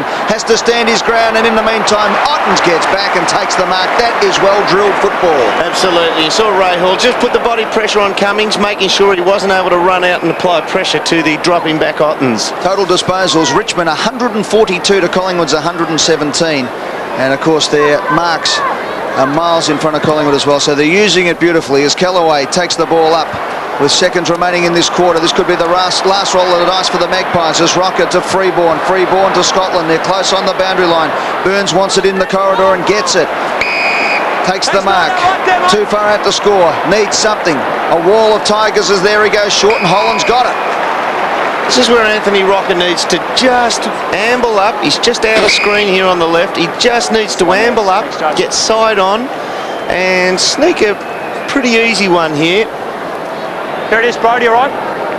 So Brodie Holland, who punched the air just moments ago as he kicked his first, lines up with an AFL average of 25% from 47 metres and 34 degrees. Over the last 4 years, Ed, those statistics, so that's a little bit surprising from that range. Well, we've got a reverse angle shot here as Holland lines up to the city end. And ride this one home. Yeah, you're right, mate. No worries. 6 disposal for Brodie Holland, his third mark. He kicked the goal, Banana on the run. This is the set shot. He comes in from 52 metres. He gives it a good kick at the goal, but he's hooked it trying to find the extra distance, and it's through for just one behind. Collingwood now move on to 7-5-47. Richmond 13-5-83. The margin is 6 goals. You watch this kick in here. Richmond will probably put only one player out to the other side, so it's going to come out up the middle. So they spread the zone here. Nearly every other Richmond player is on this side of the ground. Exactly, side. That's what I was going to say, Dennis. The siren is due. And due it is. That was the last shot for Collingwood from Brodie Holland. It was a point, and the Tigers go off after their first half of football in season 2002, and it is all their way at the moment. The Tigers 13-5-83 lead Collingwood 7-5-47. They lead by 36 points at half-time. Richardson has kicked 5 goals to half-time, 3 goals to Greg Tivendale, 2 goals to Brad Ottens, and singles to Gaspar and Krakouer. For Collingwood, Scott Cummings has kicked 3 goals and singles to Leon Davis, Richardson, Holland and Chad Rintoul. Well, the Maggies got plenty to do to get back into this game. The Tigers can go for break when we return. This is AFL on 9. Welcome back to the MCG. Half-time here in the big game between Richmond and Collingwood. Shot down there at the Richmond Rooms, and they'd be pretty well satisfied with their first half's performance. 13 goals on the board. The Magpies, by comparison, have got a fair bit of work to do. They do indeed need to get on their bike, Dermott, and get a hurry on, because at half-time here on a beautiful night for football, it's Richmond 13 goals 5-83, leading Collingwood by a neat 6 goals 7-5-47. A couple of dominant players on the ground. When we have a look at the goal kickers, Matthew Richardson, 5 goals straight. Who would have believed that, Dermott? Ottens, He's had 3. one that didn't score too, Gaz. Exactly. Greg Tivendale, 3. And for Collingwood, Scotty Cummings has been the shining light. He's also had an outstanding first half. Absolutely. Well, Brad Ottens, he started off his pop through 3 himself and pinch hit in the ruck as well with Greg Stafford. So you see him running back towards goal here. An absolute handful here. He led up and was ignored on this one. And Houlihan had the presence of mind to say, well, the big fella's running back. He's got his man done. I'll put it back over his head. Greg Stafford has enabled both Richardson and Ottens to stay close to goal, and he's been an enormous handful. Ottens was outstanding, but I thought Richardson's first quarter in particular just stamped it. I was down in those rooms beforehand, and I know it's easy to say in hindsight, but gee, he was pumped up, and well, he was just too good. He was on to his third opponent early into the second quarter, and Matthew Richardson in this sort of form on this sort of night, he's almost unstoppable. He's such a good athlete. Wakeland had first crack at him. Wakeland ended up going off with concussion. See how he sat off there though too, because Richo beat him man on man earlier. He wasn't willing to play him man on man here. And watch Wakeland's eyes go to the ball. Richo just walks away. Gee, inexcusable, isn't it? And great hands from Bowden, but as a backman against a dangerous forward like Matthew Richardson, you've got to have touch and feel, particularly when the ball is as close to goals as that.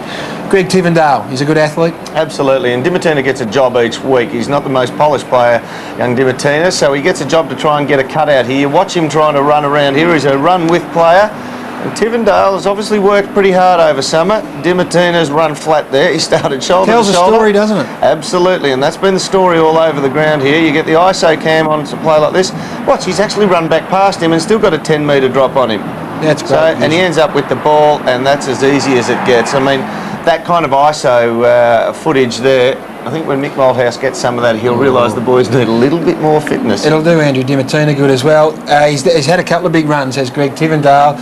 Just a decision from Rupert Betheris. Betheris went on to Tivendale, and a poor decision ended up costing Collingwood a goal. Let's have a look at this. The kick comes in here. Right there, Rupert Betheris says, I'm going to the ball here. I'm going to make it 2-on-1. Now, that's okay if he can mark it, but there's his opponent, Tivendale, there on the right of screen. And as we see, Betheris ends up on his backside. Tivendale's still in the contest, and he's no good to anyone down there, Rupert Betheris. Still a 3-on-3 too, so it's not as if they're outnumbered. He just had to stay with him, and now look at the gap that he's put between himself, Betheris, and his opponent there in Tivendale. And he's never going to make up that sort of ground because he's such a great athlete. Ends up costing them a goal. So just decision making. I mean, the Dimittina one was probably a physical thing that he wasn't able to go with him. That one there from Rupert Betheris, he says, well, next time when I'm in that situation, I'm going to go with him. Just before half time, we saw Brad Ottens have a shot or line up shot. He was almost going to have a shot, yeah. And we asked the question, how can a player find some space in a situation like this? Well, the Collingwood players switched off. They said he's going to kick a goal. Just have a look here, Derm. There's the Collingwood player here just to the right of screen. We'll circle that here. And that's Jason Tawney to his right. So that's the Collingwood player on the left. Watch what happens here. He just says, I'm going to let Jason Tawney go past here because I think Brad Ottens is going to kick a goal. Tawney just wanders past him. Says, I might just drop in the hole here. There's plenty of space there. There's the two opponents. The Collingwood man should know right there. Okay, I've still got a dangerous opponent. He's goal side of him too. Tawney just wanders in. He says, oh, hang on, I'm still a chance. And that player, I had a look on the camera, was Heath Scotland. So he wouldn't be too happy with that, I wouldn't think. No, I think they'd be pretty disappointed with their application as well. There's the shot inside the Collingwood room, and a few of the boys getting off the bike there. Some of them pretty sore with the old osteitis pubis. And there's the Richmond rooms, a little bit more healthy. 6 goals up at half-time, the Richmond side going beautifully after the break. Sam Newman is also going beautifully. We'll join Eddie McGuire right here at the MCG on Nine's Wide World of Sports. Welcome back to the MCG. It's AFL on 9, and it's the Tigers on fire so far in this opening round clash against Collingwood. They lead by 6 goals straight, so 56 points, 13-5-83 to 7-5-47. Richo has been sensational up forward with 5. Ottens has been fantastic with 3-1, and Tivendale with 3. While for Collingwood, Cummings has been a lone hand with 3 goals, 1. As always, at this time at half-time, we welcome Sam Newman tonight. G'day, Sammy. G'day, Ed. I've had a rider inserted into my contract that I'm not putting the 9 logo on my jacket until I'm quite sure that your integrity is beyond reproach. I've got a reputation to uphold, and I'm going to make sure that everything is above board. We've got, you've exploded the myth that the game is bigger than the individual, Ed. Tonight, we have national press all over Australia here. We have regional magazines. We've even got the war cry in. Now, here they are here just assessing your capabilities. And we're going to show you some vision, Ed, of you calling a Collingwood game, Collingwood goal. This is the press here just examining your every move and seeing if they can detect a flicker in your eye that you might be biased. They're taking notes, copious notes, and there's going to be reams written about this. Here's you calling a Collingwood goal, Ed. Now, I want you to have a look at this. Coming up now. Haven't been too many of them. Here, no, this is a collector's item. Second score. It's on its way. It's good. It's a goal. The Magpies have got their second. Okay, quite measured, Ed, and quite relaxed. And here is a Richmond goal. I think I can tell there's a bit of bias in there. I can tell there's bias, but only because I know you so well. 2 metres out from the man on the mark. The angle is 54 degrees. The AFL average from this position is only 54%.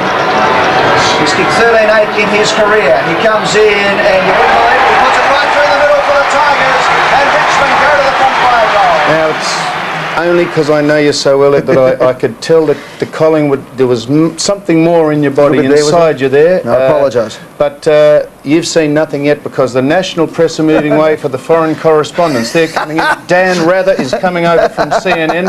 Donald Rumsfeld, that's President Bush's advisor on the war on terror, is having his helicopter now, I think, land behind us. He'll be in to have an overview of the whole lot.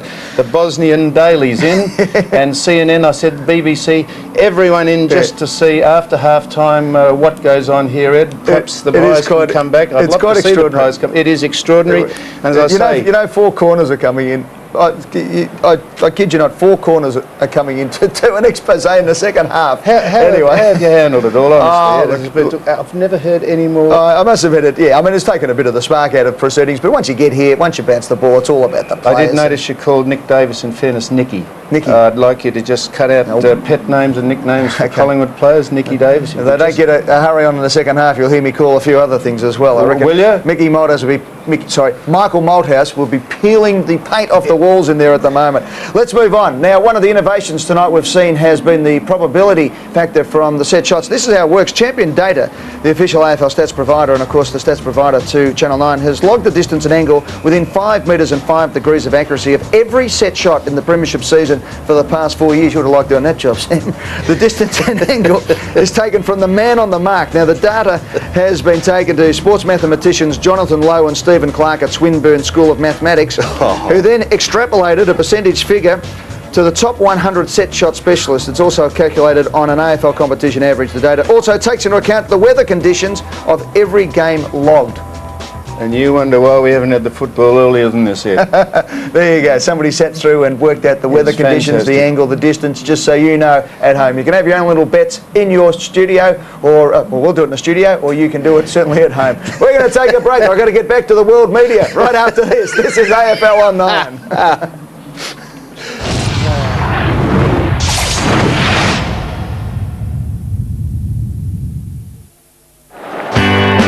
Welcome back to the MCG. Huge crowd in here for round 1 of the CEB season, and it's Richmond leading by 6 goals. Dr. Peter Larkins has got all the injury updates, Pete.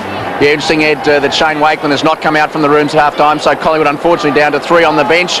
Andrew Krakouer was having his elbow iced up just before half-time, but he's starting back out there, Ed, so all clear, but Collingwood down 1 on the bench, no Shane Wakeland. And Nick Davis starting on the bench in this second half for Collingwood. Here's the incident again. Ouch. As Shane Wakeland was put to sleep by Rogers with a fair hip and shoulder. Dennis Cometti as the Tigers lead by 6 goals into the 3rd term.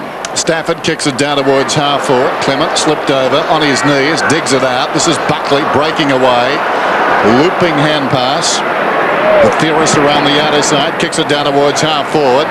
Coming back is Tawney, showed the judgment, found the footy. A little bit of a fumble, taken to ground. Sziller concedes, back to Knights. He got some loft on that and put it out of bounds on the full. That wasn't his intention.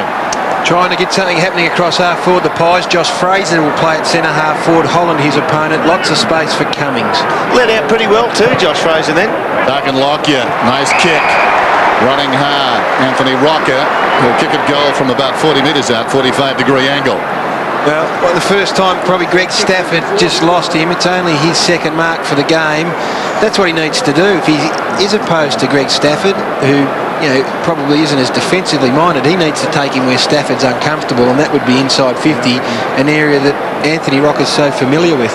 Just needs to run back towards the goals in those situations and then just do a U-turn quickly while Stafford's looking for the big long bomb to the goal square. So the Magpies needing a kick start.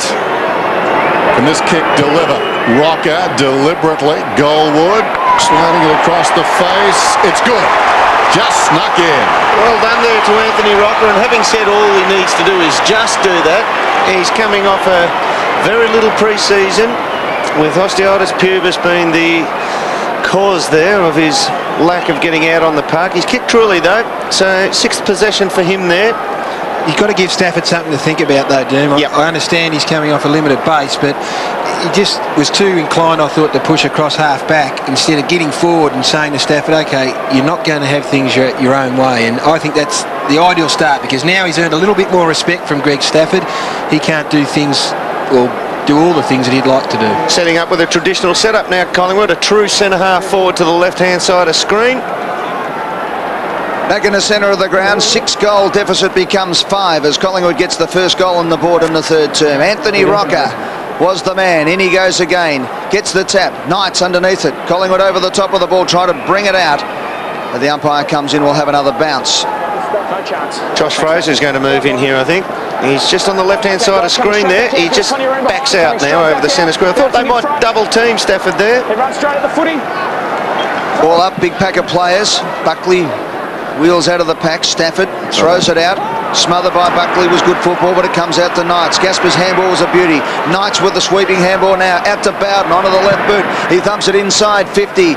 Here's a chance again, but Burns gets to the front. That was very good play. Used his body and got in front of Rogers and took the mark. Played just 8 games last season. Well-delivered kick. Rintoul didn't hang on. As a result, they've got a problem. Beautifully picked up by Tivendale. Spears the pass into Rogers, who's marked about 20 metres out. Sharp angle, particularly as he's a left footer. Scotty Burns wouldn't mind having that kick again, Derm. Bit of fatigue, I think, there, just on the kick, even though it was a set kick. Go a bit astray when you're a little bit tired. Is that a fair night, Matthew Rogers? 10th touch, 4 marks. 13-5, 8-5. This to negate the goal from Rocca. Matthew Rogers goes with the right boot and steers it through. Lovely kick.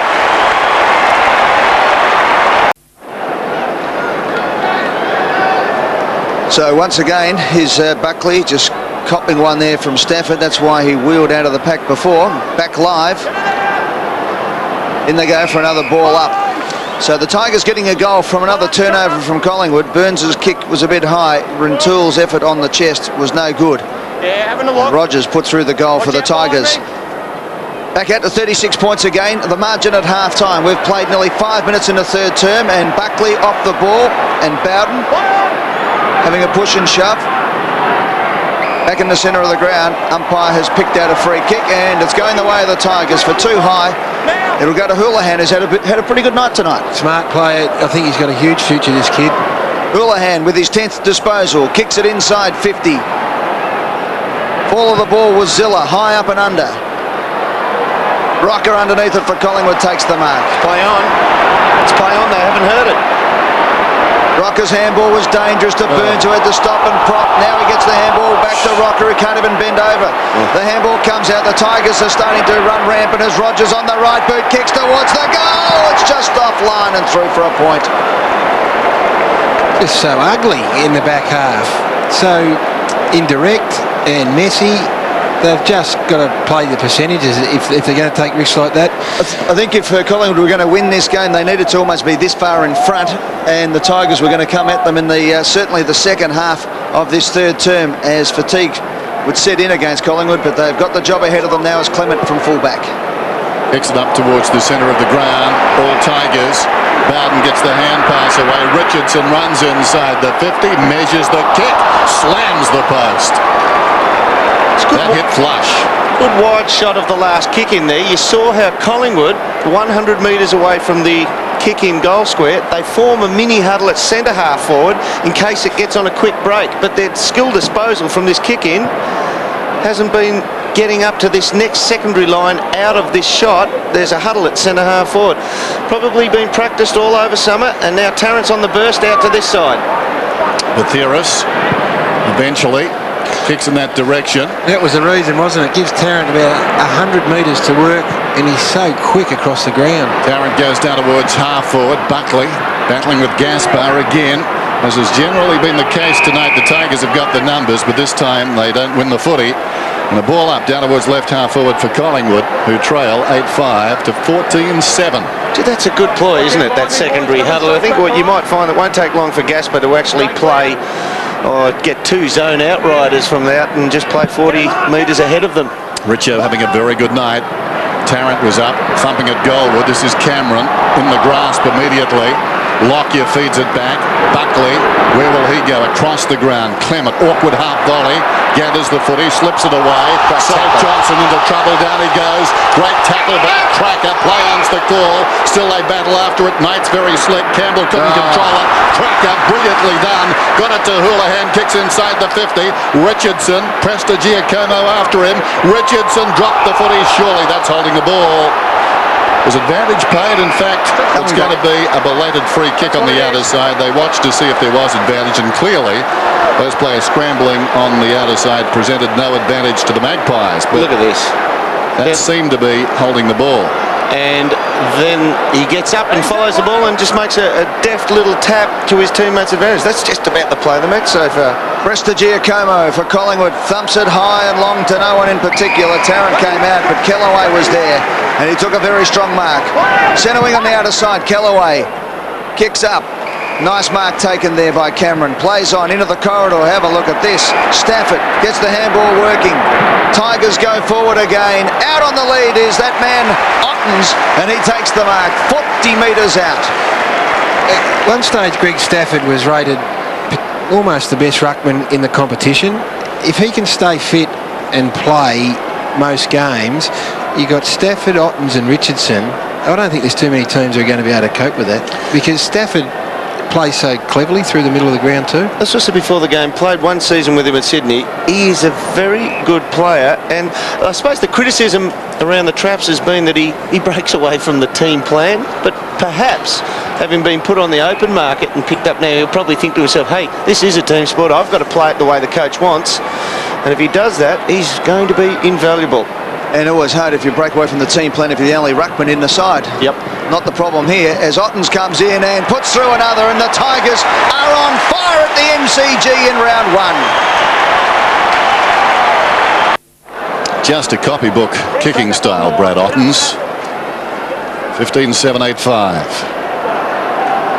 Stafford in the middle for the Tigers, favoured by the bounce here. Rocca reaching over the top, slapped it forward. Gaspar's in the road. Clever kick into the path of Kellaway. Bounces obligingly for him, feeds it off. Bowden getting plenty of the footy now. Measures the kick. 45 and closing. And that's a wonderful effort. Wonderful goal. Gee, Joel Bowden has had a battle with Nathan Buckley. Buckley, as always, wins plenty of the footy, but he would be feeling like he's belting his head up against the wall at the moment, because it's just a flood happening at this point in time. And when you got your confidence up, Dermott, your inclination to run forward is so much more. It's 15 touches to Buckley, 12 to Bowden, so it's been a good contest, but it's confidence in your teammates too to win the ball. It's not cheating, is it? It's playing the percentages. That's to put it nicely. On a plate, says Joel Bowden, and that's the way it's been for the Tigers tonight. They lead by 50 points and pulling away from Collingwood 11 minutes in to the third term. Stafford rams it down Knights' throat. It comes back to Stafford. The big man goes inside 50 again. Rogers out on the lead. Second go at it. Burns slaps it away. Here's Clement. Does the don't argue to Cracker. Collingwood through Lacuria. Get it out to Buckley on centre wing. Richmond fans booing the Collingwood champion as he kicks forward with the left boot. Diving forward there was Tawney, who's had a good night. Rocca, little give out there to Lacuria, to Burns, who kept running, to Holland. Holland kicks over the head of Cummings. It'll bounce through for a point. That was a great lead by Scotty Cummings then, and it was a low percentage kick from outside 50 on the run under pressure. He had space in front of him, Scotty Cummings, and that would have been the team-orientated kick, I would have thought, to put it out in front of Scotty Cummings. Excellent lead. 1 goal 2 for Brodie Holland tonight, as Richmond 103 lead Collingwood 54. Tivendale in very short. Easy zone that, Dennis. Absolutely. Cameron, another chip. They break it far too easily. Campbell over the top. Bowden, the key playmakers involved there. Gaspar from half-back launches one to half-forward. Krakouer drifting in. Didn't touch the footy. Pressed to Giacomo in front. Hitting the pack hard was Hall. Houlihan the crumb. Wrestled to the ground by Freeborn. And we'll have a ball up. 103 to 54. And Hall, we see he's running back through the middle of the ground now, back to his opponent, Scott Cummings. Hall contested that ball at centre half forward. Scotty Cummings 5 metres outside his goal square. Houlihan's been reasonable value tonight. 13 possessions as well, and deft use of the ball. Stafford with the backhander. Lockyer got it away. In trouble, Rintoul. Wrestled to the ground again. Is that holding the ball? Umpire shows some compassion, and we'll have a ball up just outside the attacking 50 for the Tigers. So here we are, round 1, opening night of this season. And just get the feeling the Tigers already sending a message that may reverberate around the competition. They've got the mix here, no question about that. Fraser stood his ground, sweeping hand pass away. Clement, nicely done. Bathiris back to the middle. Rintoul on the overlap, kicking to half forward. That's better by the Magpies. Buckley spots a man on the lead. It's Cummings, checks, and then comes to the footy and takes the mark about 35 metres out and will kick at his fourth. Nothing but lead brilliantly all night, Scotty Cummings. His leads have been fantastic, and it hasn't been getting down there in such great fashion. So, 4th mark for him, and you just about pencil this one in, I reckon. At what stage, if you're Ray Hall, do you take the risk and say, well, I'm going to play 10 metres in front of this bloke? Well, you've got to at least play somewhere in front of him, so you force him out even wider on it, outside the 45-degree angle. One of the likeable characters in the AFL. It'll be good to see him succeed. He's succeeding tonight. He's got his 4th goal in a losing cause.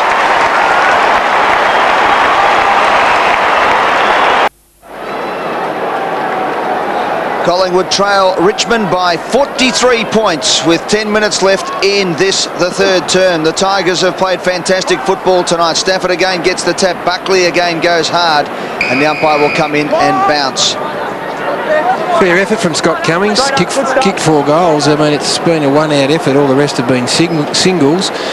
And he's presented himself well. And here's the head-to-head between Nathan Buckley and Joel Bowden. It's been a good contest. In the last couple of minutes, I think Bowden has just started to give Buckley a bit more space. So 3 goals to 2 this quarter in favour of the Tigers. Over the top, Chad Rintoul, who's tried hard. Buckley again gets the final tap inside 50. Here's a chance for Scotland, who's grabbed, pinned to the ground. Play on, says the umpire. Just got the handball out. Krakouer applies the tackle. Nick Davis on, who just came on for Leon Davis. Back to Clement. Clement now kicks inside the 50. Here's a chance for Holland, who takes a strong mark. Beautiful spot up there by James Clement. It's a lovely kick of the football and got good carry, like depth in his kicking. So there were 3 players there. There wouldn't have been too many players on the ground who could have got that ball to Brodie Holland in enough time.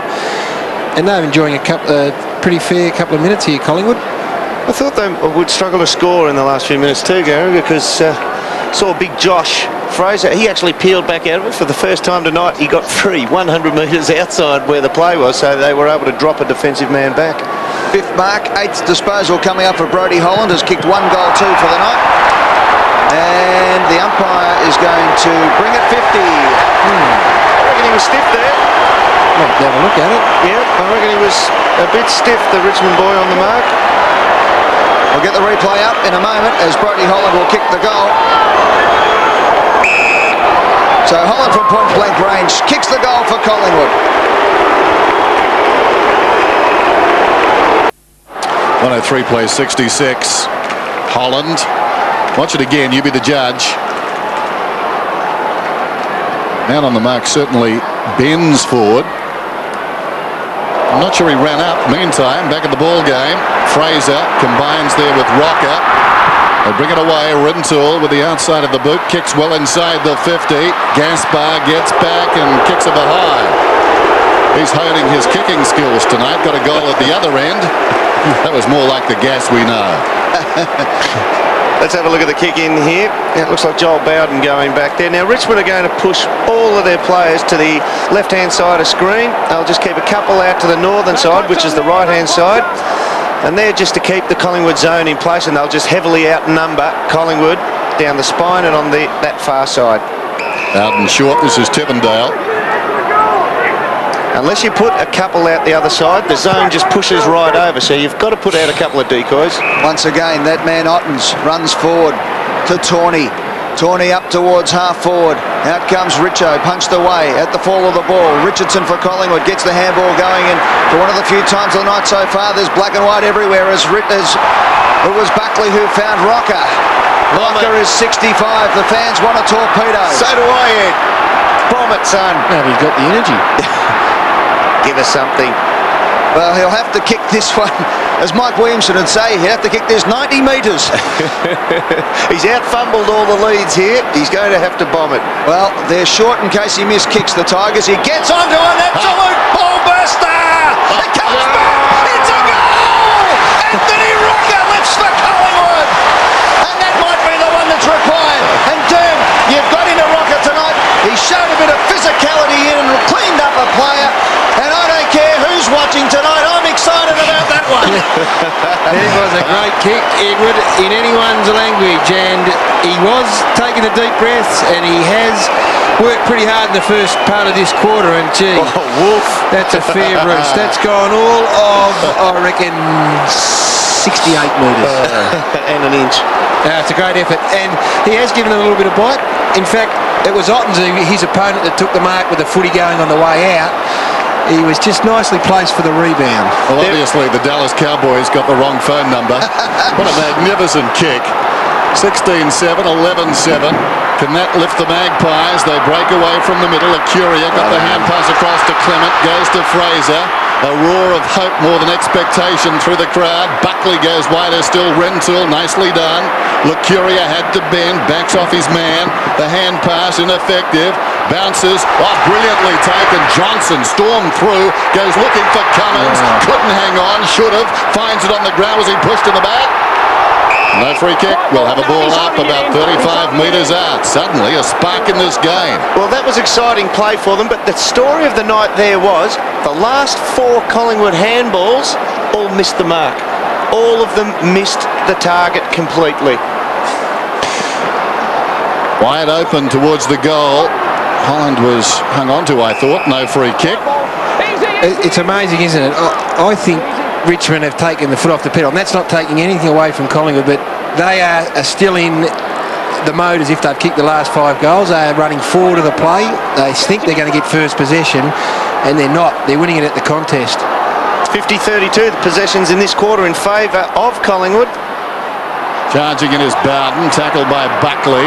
Tarrant over the footy, confronted by Knights, wrestled to the ground. The ball spills wide, chance for Richardson. Open goal, Richardson, has he got the elevation? He beats the man coming at him, it's a goal.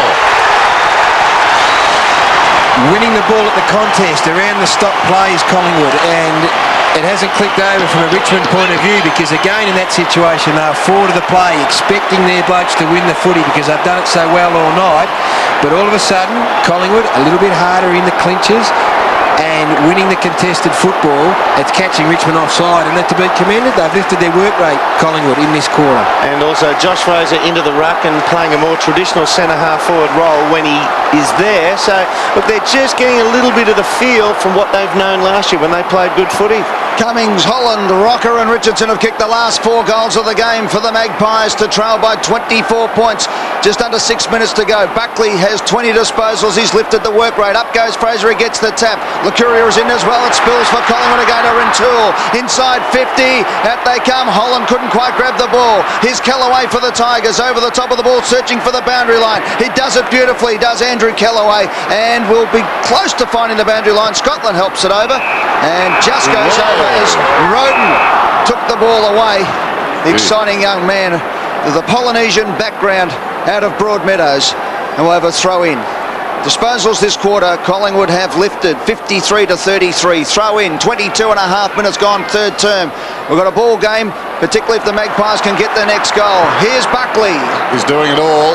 and relishing the situation. High ball down towards the 50, spills wide of the pack. Scotland, an initial fumble, gets through the traffic, lines up and tugs it left. Out of bounds on the full. Nathan Buckley's gone into he contests the ruck against Ottens and was able to take the ball out of the ruck, which is again a bit of an indication.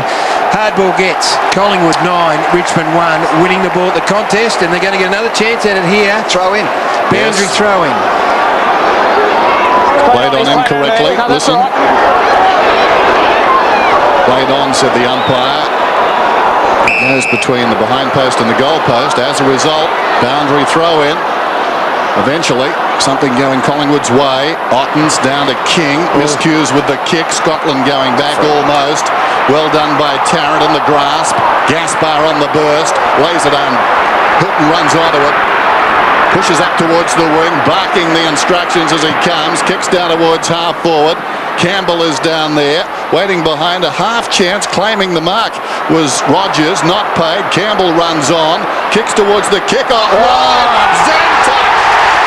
Something out of nothing. Zantuck there, he took the punt, didn't he? And he just decided, well, this is no set kick. And yeah, he just helps it in the direction. And that's a clever kick by Campbell too. He actually put that in front. You see him laid across his body. Fair effort. And Eric Cantona would have been happy with that. Clement wouldn't have thought, I wouldn't think that Zantuck would attempt to volley that in mid-air, so... That's a nice way to bring up your first posse for the night. Is it a possession?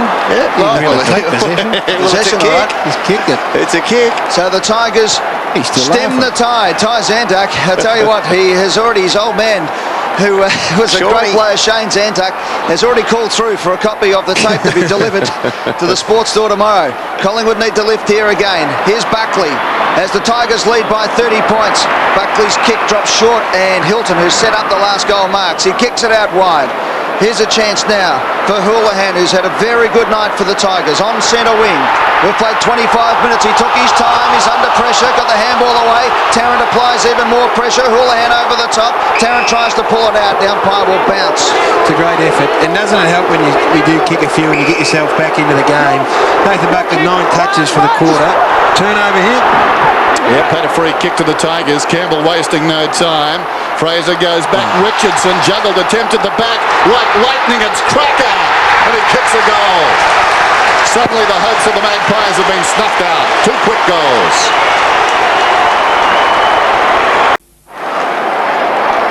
So 2 goals to Andrew Cracker. A bit of magic there for the Tigers, and quickly they've added 2 to get the ascendancy in this quarter again. Buckley out of the centre for Collingwood. He handballs back. Rintoul went one-handed, needed 2. Buckley goes again, gets the kick out of the centre for Collingwood. Batheris is on, and so too is Fiora for the Tigers. Out goes Tarrant.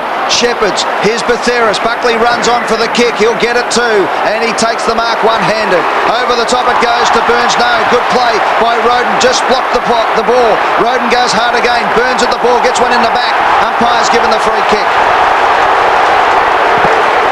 So Scott Burns outside 50. He's going to need a lead to kick at. Scotty Cummings is the man who's capable of giving it. Tigers by 36 points.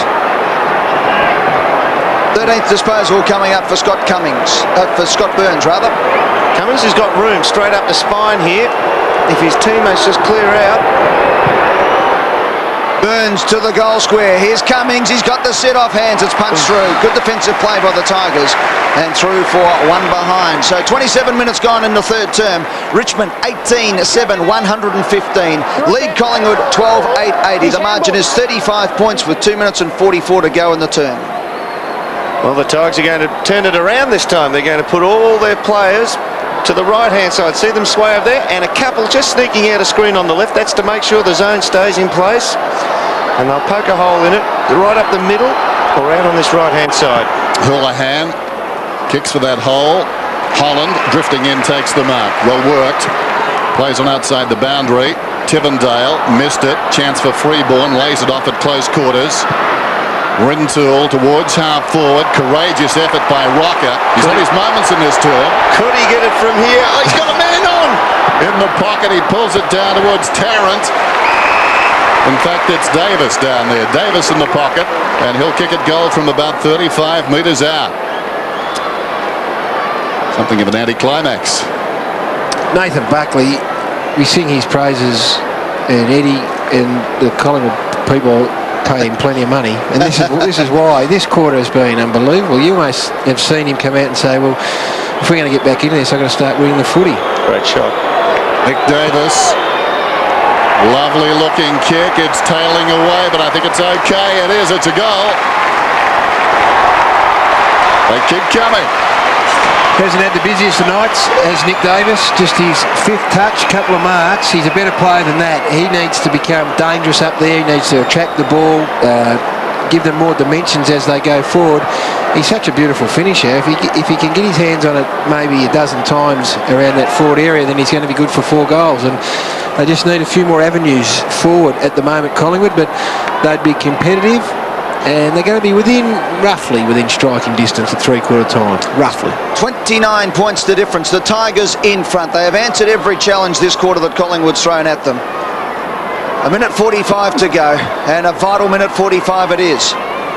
Campbell into the centre. The captain says, I need to be in the middle for these vital moments. We'll have a ball up again. Well, they've won plenty of possession in this third quarter. Wonder how the top 5 possession getters on the ground are going. We see Buckley and Lacuria now. 40 between them. Get behind me again. Now, they're just winning the ball in the middle of the ground now. Gary, you called it. They were winning at the stoppages. Fraser going back, a kick behind play for Collingwood. On the tap, it comes out to Johnson, whose handball was wayward. Tawney picks it up for the Tigers, thumps it forward. Here's Fraser, just all at sea. Richardson was fantastic. And Josh Fraser's touch is just all over the place at the moment. Out of sorts. And this man has been quiet this term, but he could afford to be because he has dominated the game so far. 5 goals won for Matthew Richardson. A beautiful mark between 2 big Collingwood players. And Richo's going to try and do a rocker from outside 50. He's a big thumping kick, but this will really test him. Man on the mark. It was very close to the man on the mark, striving for every extra metre off the fingertips of Fraser, who, as Ed said, has really struggled to find touch tonight. It's out of bounds in the right full forward pocket. Just as we saw Matty Richardson there in the isolated shot, he was pointing at the man on the mark and said to the umpire, he's crept on that. Good. Ottens was up, sandwiched. Tivendale hurriedly. Collingwood get back, not required, a behind. Margin back to 30. Nathan Buckley, 24 possessions so far, has exploded in this term. Averaged 26 possessions a game last season. That was down from 30 in 2000, when he had 30 per game in 1999. Here's Burns, a remarkable record by Nathan Buckley. Clement drives it wide. There he is on cue, Buckley. He's getting the free kick. Almost completed the mark in rather spectacular fashion. 9 seconds, third term, Collingwood's best term. Buckley towards half forward, not his best kick. Houlihan goes across on the angle and takes the timely mark. Hurt himself a bit too. 15th possession coming up. It's all right. I think he's just winding the clock back a bit there. Good play from young Houlihan. Might be a bit of cramp. Just reached for his calf.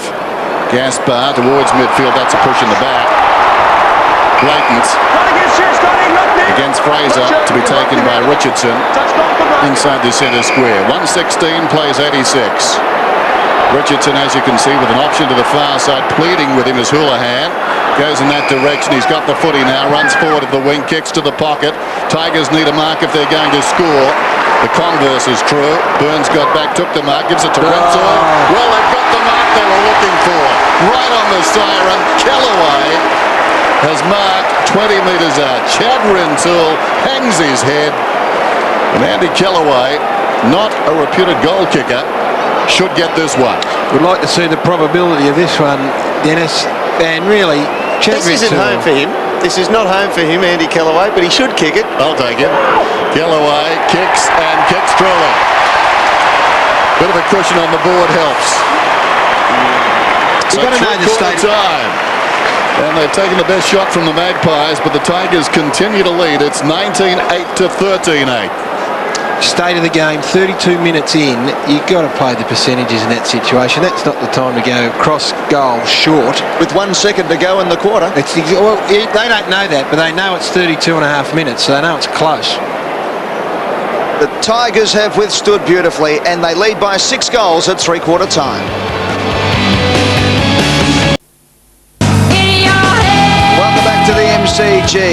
Plenty of shouting for the Tiger fans tonight. They've been out in huge numbers, a wonderful crowd, upwards of around 70,000 tonight for the opening round of the 2002 season.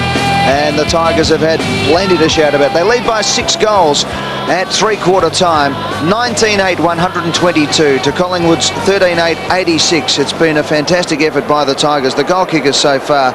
And Matthew Richardson has kicked 5. He didn't kick one in that term, only one behind. That's the 1 point he's got for the night. Ottens with 4, Tivendale with 3, Cracker, some Cracker magic there. 2 goals, Rogers 1, Kellaway 1, and also Zantuck, who's kicked 1 goal, and it was an absolute ripper for Collingwood. Cummings has 4, Brodie Holland has 2 with Richardson and Rocca. Tony Jones on the boundary line. Thanks very much, Ed. Well, I can tell you that Danny Frawley went in search of Joel Bowden pretty early in the piece there at three-quarter time. Bowden, of course, lowering his colours to Nathan Buckley in that quarter. I can also tell you, interestingly enough, this wind's picked up. The Tigers will be coming home with it, and it has picked up considerably in the last 5 minutes. Scotty Cummings would want to be careful too, Eddie. He had quite a heated discussion with the umpire as he made his way to the Magpie pack. Thanks very much, Tony. Well, Scotty Cummings having plenty to say to the umpire. He's done plenty for the Magpies tonight. He's been their best forward by a mile. But the Tigers, Dennis, as you said, have answered every question that's been posed to them tonight. Yes, Collingwood gave it their best shot in that third term, no question about that. But they weathered the storm, the Tigers, and then some. 19-8, 13-8, start of the final term. Nathan Buckley, 13 possessions in that third quarter. Rucks go at it, hooked down by Stafford, taken by Campbell, floats one to half forward. No easy situation for Burns. He had to wait, did so, took the mark, swings it wide. Scotland, bothered by the lights, claims it. Plays on immediately, kicks it up towards half forward, searching lead from Tarrant. He's on the wing. Tarrant kicks inside the 50. Cummings checks off the pack down there. Hard in front was Rocca. It was knocked away by Holland, taken by Knights to Bowden. From left half back, he kicks it up towards the wing. Richardson could have almost got a free, tumbling over the top press to Giacomo. The crumb falls to Tarrant, kicks it back to half forward. Well-weighted kick, well done by Knights. Well, almost. The contact came after he'd hit the ball. He ran back looking at Holland. Holland's got the free. I'm sure that struck the arms inadvertently of Knights, which proceeded then into the face of Holland, who goes looking for the proverbial needle in a haystack. 1 Magpie surrounded by 4 Tigers. Tawney comes away. High ball to midfield. In from the side. Up was Richardson. Took one across the head. Or was it Ottens? It was Ottens who wore one. He's down. So too is Fiora in a tackle, and we'll have a ball up alongside this centre circle. Clanger disposals, 16-3, and Collingwood have kicked the 16 to the opposition. McGuire and Campbell have been together all night, and 15 touches Campbell, 16 to McGuire. Up goes Big Stafford. Got the tap down. Cameron hoiks it forward. Inside 50, the Tigers go. Richardson holds his ground and does it well. Plays on now for Collingwood. Kicks it out wide. Here's Rintoul. Let's hope his offering is better than his last one.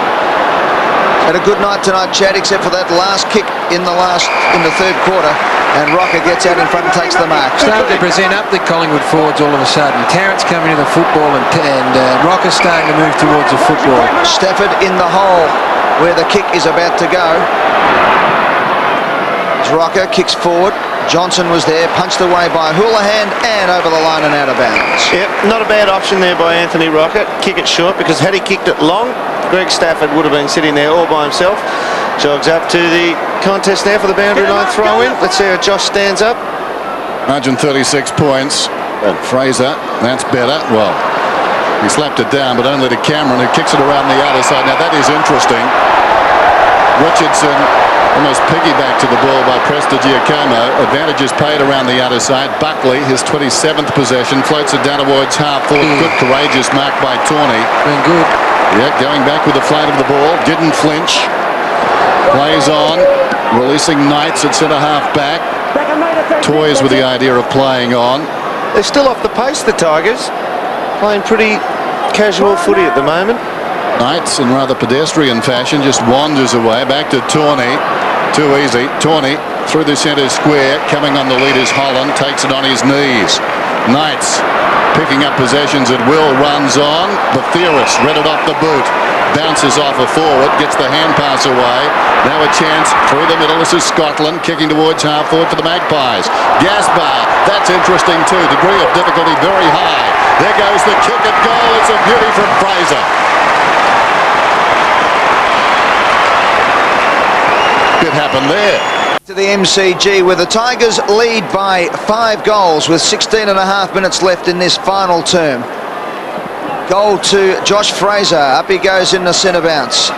Cameron, or I think it was Bowden, who ducked his head there, did well. Took the ball to the ground while over the bounce. And that goal resulted as a short pass from Knights, and that's not the way Richmond play. When they go inside 50, they go in long. They've got the best tall marking forwards in the comp, and they went away from their game plan. Right in the centre of the ground, it was Buckley. He thumped it forward. Bowden's there. Has to come back onto his left boot. Has plenty of time. Has too much time, and then spots up his teammate. It comes down to Krakouer. Good hand skills. Gets it across to Cameron, who's usually beautiful on that left foot. He puts it inside 50. Here's young Rodan. Rodan swings round onto the right boot, sets it up beautifully. Look at that. That's good poise for a young man in his first game of football. Well done, son. And the mark's been taken by Stafford. And Anthony Rocca, his opponent, in the centre square, just leaving now to get down to Greg Stafford. And great poise there by Rodan. First kick in football, many would blaze away at the goal, but he spotted up big Stafford, and he'll line up tonight. 7th mark for him, and he's a pretty good set shot. He's got good skills for a big fella. We've seen that on a few occasions tonight already. This for his first goal for the Tigers. Has kicked 58 career goals from 130 games. He comes in and kicks his first for the Tigers.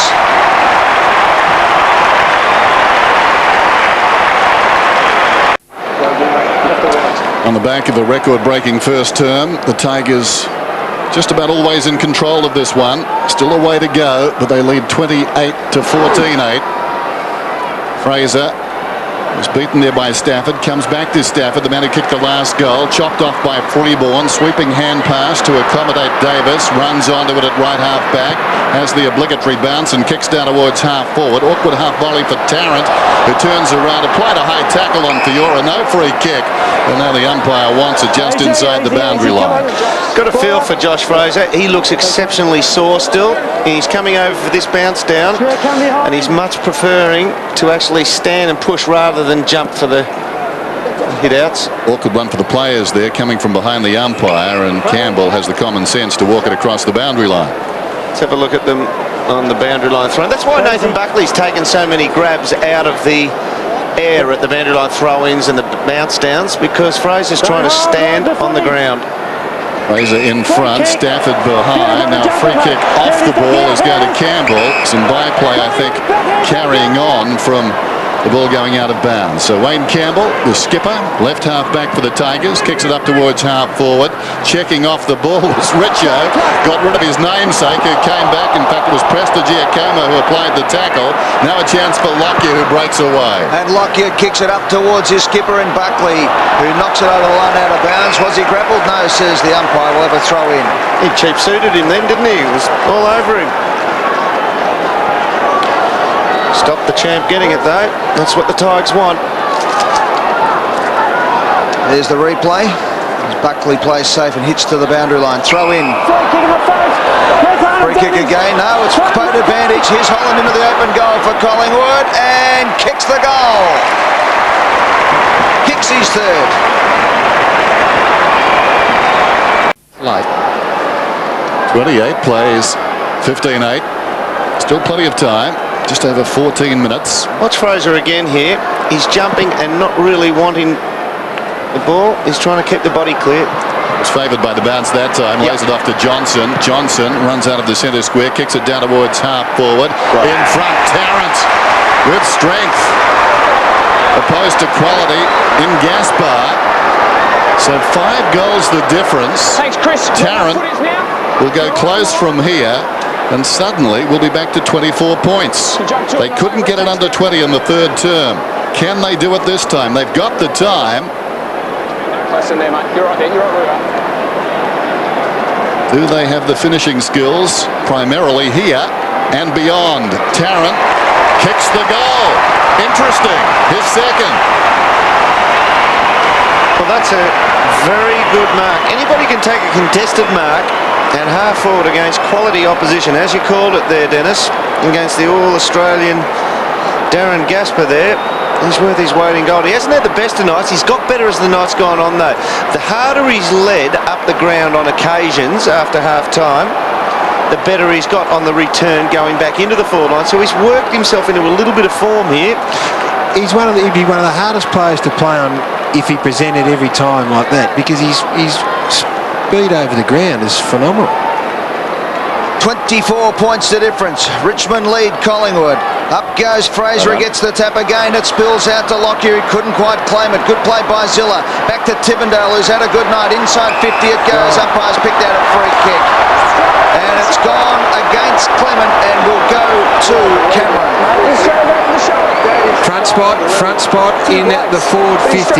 From a forward's point of view, it's sometimes a tougher spot because you think, gee, wouldn't mind having a run at it. But if you take the front spot, work hard and hold your ground, you're a chance to get something along the lines that Leon Cameron's managed to get here. Well, you heard the umpire there say, just don't jump over him, jump to it. I reckon he was stiff there, Clement. He had eyes on the ball. And it's not really a kind of infringement that makes the bloke hit the deck. In comes Leon Cameron, and it just fades to the right-hand side. 25 points the difference. 11 minutes gone in the final term. As you can see, 12 minutes and 22 minutes remaining in this game. Tarrant Lockyer, the Collingwood vice-captain, appointed last week, has the ball at full back. Chips it out wide. Ben Johnson, still inside the defensive 50. You can see the line in front of him. That's what he's got ahead of him. Presented by Rocca. Rocca's the man. Coming across though was Kellaway. Does it well. Gets the handball going. Here's Campbell. Flicks it out to Hilton. On the left boot. Up to the forward pocket. There's plenty of Magpies there. Johnson gets back and will take two. So Benny Johnson has the ball. Needs a target. There's not much run ahead of him. Decides to make the run himself. Gets a shepherd from Prestigiacomo. Now a bounce. Davis wants it. He decides to go long and hits Leon Davis on his chest. Away goes Mr. Magic himself. The leads come. Out comes Tarrant. Won't make him. This is Richie Cole, his first touch in football. Handballs out to Leon Davis. He goes forward. He goes back. He goes forward. He goes back. He gets caught. Handballs it forward. The Tigers have got the ball and they run it away through Rodan. Oh, the moment has passed. Rodan a bounce through the centre square. Lays it off. Zantuck forward of the wing, kicks inside the 50. The big men are down there. Richardson hit the turf. Hilton grabs the crumb. Footy can be cruel. Hilton pulls it back and misses. Gee, Rodan moved well then, didn't he? Going through the middle of the ground, he was able to bounce it, hold the ball in one hand. This is the tackle he laid for the turnover, and just that awareness. And Buckley was on in the pocket. Davis didn't see him. Meantime, Freeborn lays it off, and they bring it away. Lucuria to Burns. No margin for error now for the Magpies. Burns through the wing to half forward. Buckley a searching lead. He's played a wonderful second half. He's going to have to hold it up here while he gets players forward of him. Well, this is where you've got to have the confidence, don't you, Dermott, to hold a game up rather than feel the pressure of the game and the crowd to kick it long. Drop it to Fraser. He's dropped in the hole there. And this is okay. I mean, this is what experience tells you. I can't kick you in there. We're badly outnumbered. Let's look for another option. Not a man to feel self-conscious. Goes in short. Rocca takes the mark 60 metres out there, pecking away. 2010 plays 16-8. High-scoring affair to open the season. They're calling for it again, Dennis. Give us something from the clouds. Do our voices carry? We should yell down to him. Makes great television. Rocca, boom it. I think he intends to. Gets onto it again. Will miss narrowly. That's a wonderful kick too. Into the crowd behind the goal. He's a danger from anywhere on the ground. They want to play him at full back and let him kick out and take shots. That'll beat the zone. Still the margin 25 points. Tigers, that clears the zone. A beautiful kick to Gaspar. He couldn't quite hold the mark. He has that injured shoulder, of course. Good play by Tawney. Here's Leon Davis. Breaks the tackle this time. Has a bounce. He's got Rocca on it, centre half forward, and that's where he goes. Rocca can set sail for home. Here goes Anthony Rocca from 50. He goes to the square and hits Cummings on the chest. They are a silly chance here, the Pies. Scotty Cummings has kicked 4 goals. On debut for the Magpies. This to make the margin 19 points at the 14 3/4 minute mark of the final term. And the umpire's going to have to pull him around again. He's just used the experience to widen it here. So Scotty Cummings, 99% probability from this spot on the ground over the last 4 years. He comes in to make the difference. 19 points to give the Magpies a shot at the Tigers. 15 minutes gone, final term. In comes Cummings. He kicks. And he goes! What a finish. 19 points the margin. Momentum running with the Magpies. 20-10, 17-9. Still over 9 minutes to go. Another quick goal here, and the game will certainly be on. Fraser was up, fell at his feet. Down goes Lacuria. Strong tackle applied there by Fiora. And we'll have another ball up. In fact, it's Sziller who comes up from the base of the pack. 37 goals for the game, which suggests it hasn't been a big defensive emphasis, Dermott, so they could score 3 goals in the remaining time here. Well, there's a tight pack around the ball, so once it goes 5 metres either side, it's a quick break to deep in the forward line. Fraser wins it down. Fiora, nicely done, spins out of trouble, kicks to space. Bowden, been handy, lays it back. Kellaway pops one up. Hilton looks over his shoulder, runs onto the bouncing football, heads down towards half forward. Collingwood need to hold here. Spearing kick though finds Cameron on the lead. There's such a good kick and field kick, but place him outside 50. He's gone the short. Man meters in the clear. Stephen Sziller has marked about 35 metres out. They haven't panicked, the Tigers, at any stage, have they? They've been fantastic It tonight. always looked like they had something, or had enough up their sleeve, but I think they'd be resting a bit more comfortably should they score this goal, because once momentum starts to build, then it's pretty hard to arrest it. So I'd love this goal from Stephen Sziller. Best and fairest at Woodville West Torrens back in 1994, the year before he joined St Kilda. Now a Tiger. That's a lovely kick. Splits the middle. Will that end the resistance? Well, 18 minutes into this last quarter, you're probably only for the first time when they got within 3 goals, Dermott, you've thought about the possibility that maybe something extraordinary could happen, but they seem to have enough up their sleeve. They seem to be able to find a goal when they need one. Well, we do know the predictable stat with Richmond is when they take more marks than the opposition, they win the game. In this last quarter, it's Collingwood 15 marks to Richmond's 5. So they're not playing the game plan that they're used to. They're not utilising their big men. And Collingwood are just winning the ground level ball. So that goal was more than handy for the Tigers, because I've got a feeling Collingwood is still going to kick some more here. Tigers by 25 points. Up goes Josh Fraser, misses it altogether. Has another go. It's Bowden in the centre of the ground. Flicks it out. Good play there, Ty Zantuck. We'll have a bounce. Let's go to Tony Jones. Scotty Cummings getting very frustrated down there in the Collingwood forward line. The umpires had to have another word to him. We'll keep an eye on him. And Prestigiacomo since half-time on Richardson. He's had 3 touches and Richardson's had 4. So he's been a quiet sort of hero in this resurgence. Get him up! Get him up! There's Scotty. Back amongst the action, though, it's Hilton breaking away from the pack, kicks inside the 50. Richardson takes them out, plays on, 25 metres out, gets his 6th. As I was saying, Prestigiacomo had done a terrific job. Well, they've got to do something with Clement on Rory Hilton. He's carved him up 3 times into the forward line, even though Richmond aren't playing all that well at the moment. There we go. Clean set of heels. And if you go to him enough in a one-out situation, then he's such a good player. He's going to make the most of an opportunity such as that. But I think Prestigiacomo has been terrific since half-time. He's turned what was looming as a 10-goal game for Matthew Richardson into, well, 6 or maybe 7. Back out to 31 points. The Tigers have kicked the last 2 of the quarter. And that's about a fair reflection of the game too. They've been on top all night, the Tigers, with just over 6 minutes to go in this quarter. End the game. Fiora kicks out of bounds on the full. Dr. Peter Larkins. Yeah, look, the physio just talking to James Clement. Eddie's obviously not moving well. Couldn't chase Hilton then. Wouldn't be surprised to see him come to the bench in a minute. James Clement from Collingwood. Scotland has the ball on centre wing. Comes in another player hit by the osteitis pubis curse.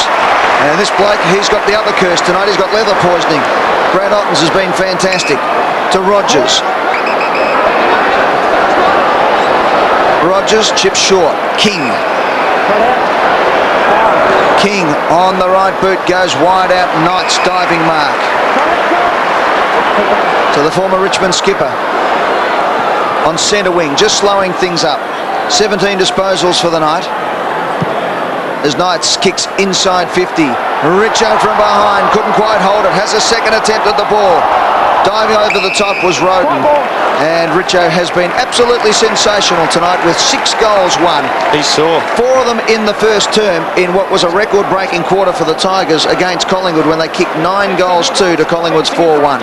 16 disposals, 9 marks. The bad news there was young Ben Johnson, who's had the osteitis pubis. He's grimacing and grabbing the groin area at the moment, and it's not the crown jewels either. Burns got it to Lacuria, in turn Theris. Now Holland across half-back, out very wide to Cole. He's at right half-back. So once again, Richmond down momentarily on the ropes, fighting their way out with goals. Here's Buckley. Had a fine match in a losing cause, it seems. Kicks down towards half-forward. Theris across the ground, pushing up, takes the mark on his chest. He's about 75 metres out from goal, indicating he wants to go for distance. He wants somebody to come at him. Cummings is outnumbered down there. Gaspar in from the side, chance at the back of the pack. Rodan went down. He's claimed immediately, going nowhere. And the ball up, Davis can't believe it. He thought it was holding the ball, so we've got this bounce about 25 metres out. He's taken himself off, Ben Johnson. That's not a good sign for him. He actually pointed to the bench. 65,350 in tonight for the opening round clash on this Easter weekend. Free kick against Cummings, and that'll be 50 against Leon Davis. And that's silly. Leon should have learnt from the Wizard Cup a few weeks ago when he did exactly the same thing. That's bench stuff, that. It is silly at this particular stage. I mean, their only chance to win this game is to keep the ball alive and try and win it back and take a big risk at every opportunity. We've got a shot there of Johnson on the boundary. He picked that Dermott. He did look sore. Let's hope it's not too bad. Richo is off too with his 6 goals. Well, here's a chance for Leon to redeem himself. He didn't. It comes out to Campbell. Campbell around the body was fantastic. Just travelled the distance, and King took the mark under pressure from Freeborn. And Leon Davis should get down there because this one will be marked against his name. Number 1 rule here, of course, and he has got a 50 metres. Clinton King. You go and fly the flag, Dermott, but if your side's got the football in their hands and they're within scoring distance or anywhere really on the ground, then you don't give the umpire an opportunity to reverse it. And they did it pretty well then, the Tigers. Flew the flag. Goal to King.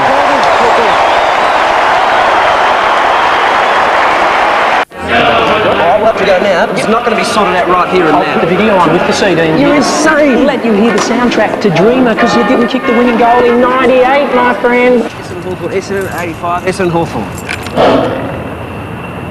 What was that? I don't know.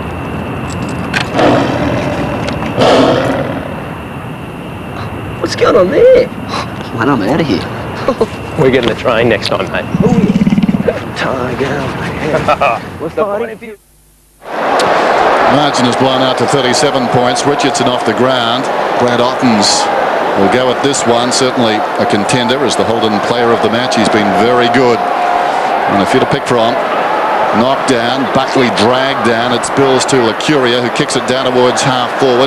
Awkward half volley. Favoured the Tigers. Cole goes after it. Looks okay too. Dragged down was Cole. Standing up was Bowden. Only as far as Buckley, back pedals. Davis has it now, spots a man just outside the 50. Davis runs to the 50. Nick Davis lines up and misses as we go down to Doc Larkins. Yeah, a bit happening on the bench, Dennis, at the moment. We've already seen Ben Johnson come up having a lot of tension on his left groin muscle, where we say he's had the history. Interesting, Matty Richardson started to limp when he got to the bench. They're icing up his right calf, so that doesn't look good. There may be a calf strain for Matty Richardson. And James Clement also coming off, which Pete Larkins told us about earlier. And, of course, also Shane Wakeland going off with concussion early on. So it is a game of attrition on the bench at the moment. In the meantime, Ray Hall runs forward for the Tigers. He kicks forward. Buckley holds his ground and does it beautifully. He's a superstar, which is no great big statement, I know, but he's lifted his game unbelievably after half-time. 32nd disposal for the Collingwood captain. Hits Scotland on the chest. He finds Richard Cole. Cole pokes it around to Burns. Burns runs inside 50, little kick, and the mark has been taken by Mark Richardson. Can thump a kick, Mark Richardson. And a little bit of action happening in the crowd behind the goals near the Collingwood cheer squad at the moment. as I think the Richmond supporters down there are sending a few early Magpie departures home with their best wishes and telling them not to drive silly on the roads tonight. Yep. On behalf of their sponsors. In comes Richardson for his third goal from just outside 50. He gives it a good hoik and puts it right through the middle. Well, Mark Richardson has kicked 3 goals. Brodie Holland has kicked 3 goals. Scotty Cummings has kicked 5, and you've got a couple from Anthony Rocca. So, at the end of the day, 18 goals a game from a Collingwood point of view is not a bad result. As we have a look at Matthew Richardson go down, he's on the bench. There'd be Richmond supporters that would be a little bit concerned. Doc Larkins tells us he's iced a calf. 2 for 1 there. That's where Johnson did his groin and Richo did his calf. Yep. You watch, Johnson stays down 2. Richo gets up and he grimaces straight away, Johnson. You watch the camera on him. See there? Straight away. That's left-hand side groin. He saw. That's a shame because the kid's had a bad history of that. Costly collision. 30 points the difference. Ottens was up, almost clean possession. Campbell throws it on the boot in characteristic fashion down towards half forward. Hilton stood up in front, knocked it to his own advantage. Cameron onto the loose ball, feeds it to Houlihan. No space, goes looking for Stafford, couldn't hang on. Close to the boundary line, Knights was he carried forward. Buckley over the football, it spills across the boundary line and will be tossed in. Leon Cameron provides Danny Frawley with options, doesn't he, to go to half forward as he's done in this quarter and be creative and get on the end of it. He becomes a valuable player. Josh Fraser down also cramped, you would think. Ottens, as he's done for most of the night, putting his stamp on things, snaps at goal. This time it bounces across the face of goal, out of bounds in the opposite pocket. What a game he's played though, and what a presence he's going to have in this season. Josh Fraser, who knows all about that, is coming off at the moment as we watch this boundary throw. Terrific young player, underdone coming into this one. Stafford directs it down to Houlihan, who snaps. Nobody is back. It didn't bounce. Rocca got there in time, but spilt the mark across the line of behind. This is a little bit tragic for Collingwood here. I reckon they're a team on the improve, but they just cannot stand up to the physical torture that league footy puts you through. They're already showing signs of last year in terms of tiredness. Let's hope they can find a few fit guys to carry on with in weeks 2, 3 and beyond. Clement back on the ground for Fraser there. Head cramp, according to Dr. Peter Larkins. Here's a bloke who won't cramp up. Leon Cameron, he's battle ready to go. He kicks forward. Buckley's there, got nudged underneath the ball. That's great play by Bowden. Put his head over the ball and the umpire rewards him with a free kick. Yeah, the umpire would deem that his head's down there already, and he didn't duck because it was down there already. See, he's put it over the ball. Soft. Touch and go though. Soft free kick, no question about it. You've got his head's down there, Gary. You've got to protect him if he's down there. He put it there though, Dermott. You've got to go for the ball. Well, you've got to allow Lockyer to go after the footy as well. Got to make contact as well. Incidental. With the leg in the head. Gee, you're a dirty player the odd day. Just a glancing blow. He was lucky it was Tarrant Lockyer and not Dermott Brereton. His head would have been found in the rail yards. Here's Joel Bowden. Comes in, has kicked 1 goal, came in the 3rd term, and Joel Bowden comes in and ices it for the Tigers. Sweet kick. That's a beautiful kick from Joel Bowden. He gets his 2nd, and the Tigers pull away. As we said, they have dominated from the start tonight, the Tigers. The Magpies were brave for a few periods, but the Tigers have had them on toast all night. 24-11, 155. Lead Collingwood 18-10, 118. In the dying stages of this final term. 42 goals scored for the night. I mean, that is incredible, and that is a soft free kick there, but I don't care what you say, that is as soft as butter. Yeah, but it's in the book. Well, maybe you've softened up in your old age. 42 goals, that is probably an indication of just opening game of the season. Let's just roll the dice and see what happens. 155 to 118. Dying minutes of this one now. A particularly good bounce. Ottens drifting through. Krakouer at close quarters. Freeborn in 2 minds. Eventually feeds it back. This is Lockyer. Swings it out wide. Intelligent kick to Cole. Like the look of him. Plays on immediately. Chips it down towards the attacking 50. Buckley, who's tried his heart out, can't get back in time. Cameron somehow kept it in. Fiora stabs it across. Not 15. Rogers back to Fiora. Look away handball is effective. Taken by Campbell. Chips it up towards the wing. Putting on something of a clinic now. This is Rodan off his step in front. Houlihan, he'd be delighted with his debut. And there's the siren. It's in the book. The Tigers, after a brilliant opening term, a record-breaking opening term, their best ever against the Magpies when they beat it 9-2, set it up, and this is the end result in front of a big crowd in excess of 65,000. Danny Frawley would be feeling pretty happy. 9-2 to 4-1 at quarter time, and they run out winners 24-11 to 18-10 as we go down to Tony Jones. Yes, and a very happy Matthew Richardson too, Dennis. What a great way to start the year, Matty. Yeah, it's good to get off to a good start and get the 4 points early. That's what you want to do, so boys did okay tonight. And a fantastic crowd, 65,000. Now, what about yourself personally? Were you foxing us in the Wizard Cup? Where you had your highs and your lows, but 6 goals won tonight, 4 of those in the first quarter. Yeah, no, just sort of working my way into it, and it's always good to get back on the MCG. It's obviously the best place to play, and I think everyone gets a lift when they come out here. Did you do anything different through the week in terms of your own mindset? No, not really. I knew that I'd played 5 or 6 games, and just happy to get out here and play round 1. What about the calf, mate? Yeah, it's fine. Just a corky, I think, and be right for next week. Have a good Easter. Thanks, heaps. Good on you. Thanks very much, Tony Jones, with Matthew Richardson. What a night for Richo tonight. 6 goals won, 4 of them coming in that opening term, which just really set the scene for the night. The Tigers leading at the first break by 31 points, as we said, kicking a club record against Collingwood. Then they lifted a bit more and led by 36 points, adding 5 further points to their lead at half-time. It was 36 points again at three-quarter time, and at the end of the match, the Tigers of old have won by 37 points in front of 65,350 people. Richardson kicked 6, Tivendale kicked 3, Brad Ottens kicked 3. They were the major goal kickers for the Tigers, while for Collingwood it was Scott Cummings with 5 and Brodie, Holland and Mark Richardson with 3 each. 65,350 people tonight saw Richmond defeat Collingwood by 37 points. This is AFL on 9.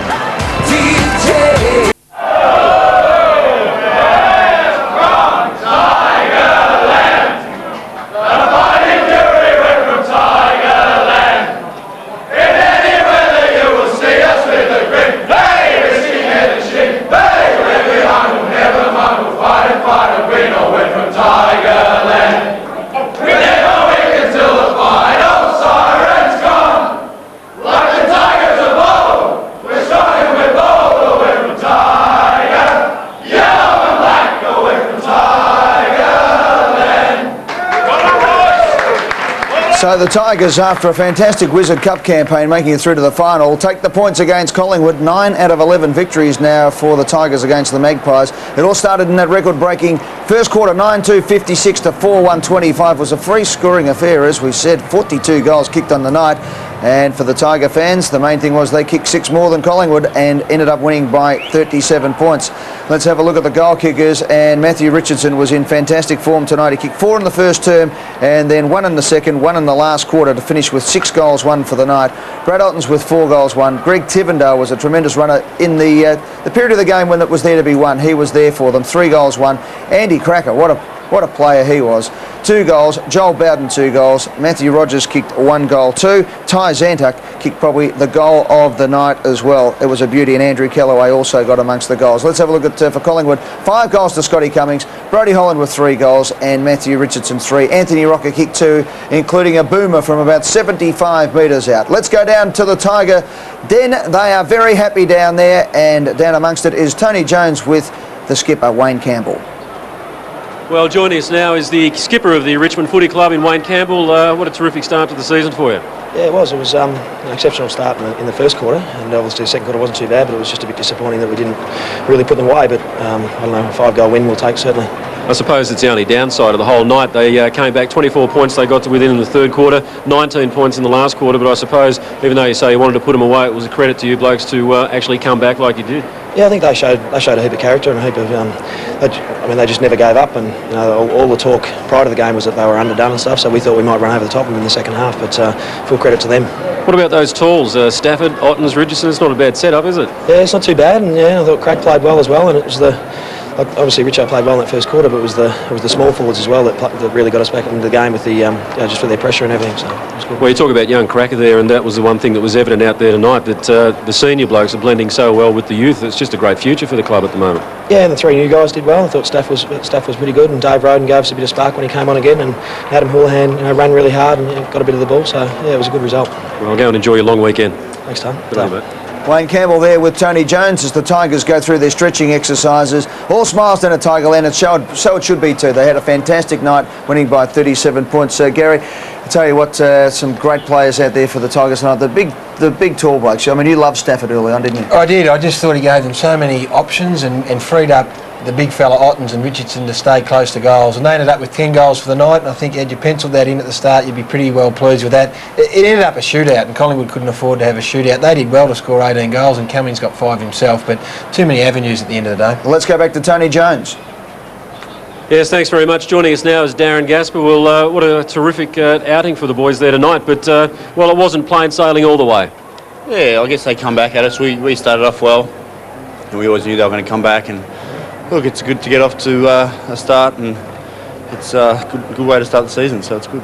One of the comments up in the commentary box from Dermott and Garry was that you blokes never panicked at any stage. Yeah, I guess they got close a couple of times, and we seemed to peg back with a couple of goals of our own.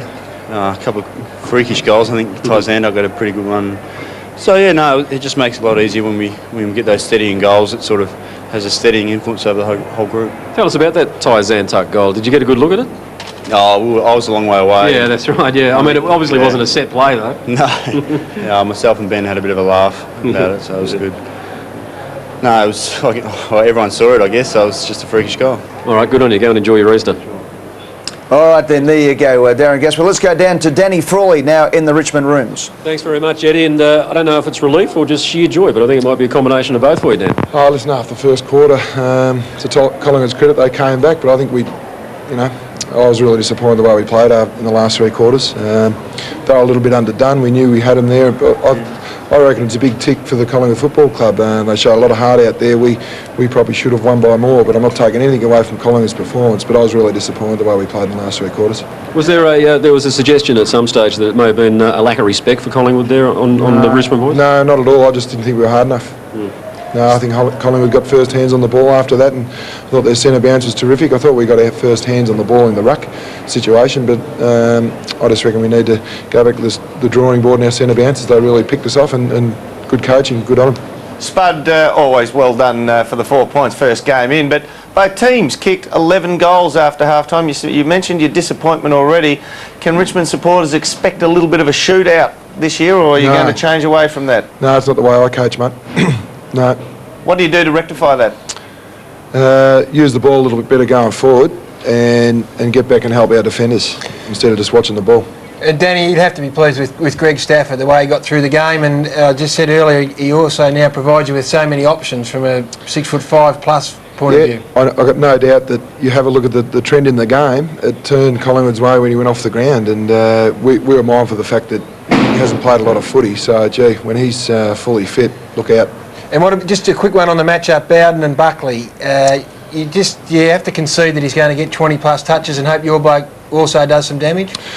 That's what we looked at, Gary, but yeah, no, I think Nathan Buckley's a champion player. Like, I got the utmost respect for Nathan. I was lucky enough to see him firsthand when I was at Collingwood, and he's a great player. I think Joel did a fair job. He would have learned a lot out of tonight's game. We rate Joel a fair lot, but we probably had a guy on the grandstand tonight that could do a job, but full credit to Nathan on his game. Spud, just on the tactics quickly, Collingwood kick-ins, your zone was pretty good, but when it actually went over that, we saw Collingwood have a secondary huddle at centre half forward. Were you aware of that? Did your scouting show you that? They had 5 guys in the middle. One of our guys should have just played 20 metres in front, and I suppose we just had the ball magnet on and spectated a little bit in that situation. But listen, we got the 4 points. It's going to be a good Easter for our boys, and there's a lot of improvement. I think that's the bonus that we're going to get out of the game. We know we're a lot better than that. And Denny, just before we let you go, you mentioned the bloke in the stand, Duncan Kellaway, the tagger. How long before Duncan? Yeah, no, he's playing this weekend, so he'll be probably 2 or 3 weeks off. We're not going to play anyone that's not fit. I think that was probably the key and the difference, Ed. I think a few of your boys, a little bit underdone, and they're going to have a great year, the Pies. I've got a lot of respect for them, and it was a real danger game for us. We were just glad to get over the line. Good on you, Danny. I hope you're right, but tonight was when the season started and your boys kicked a record first quarter score and went on with it and won by 37 points. Congratulations, you got the 4 points and the Dyer Richards trophy for season 2002. And make sure that all those supporters out there have a safe weekend on the roads, Ed. Good on you, mate. Danny Frawley there, emphasising the TAC theme for the night. Of course, the TAC, the major sponsors of both Richmond and Collingwood. Well, as you can see, it doesn't end at the end of the game these days. The boys are eating their rolls, getting the fluids back into them, doing the full stretching, and tomorrow morning early on they'll be in for a swim and make sure that they are right and ready to go. Yep, Easter has come for them, but they won't be into the Easter eggs over the break. They'll be getting ready for round 2 of football. Or maybe a couple. Nothing wrong with that. They run it off. We're going to take a break. When we come back, we're going to wrap up Thursday night football. This is AFL on 9.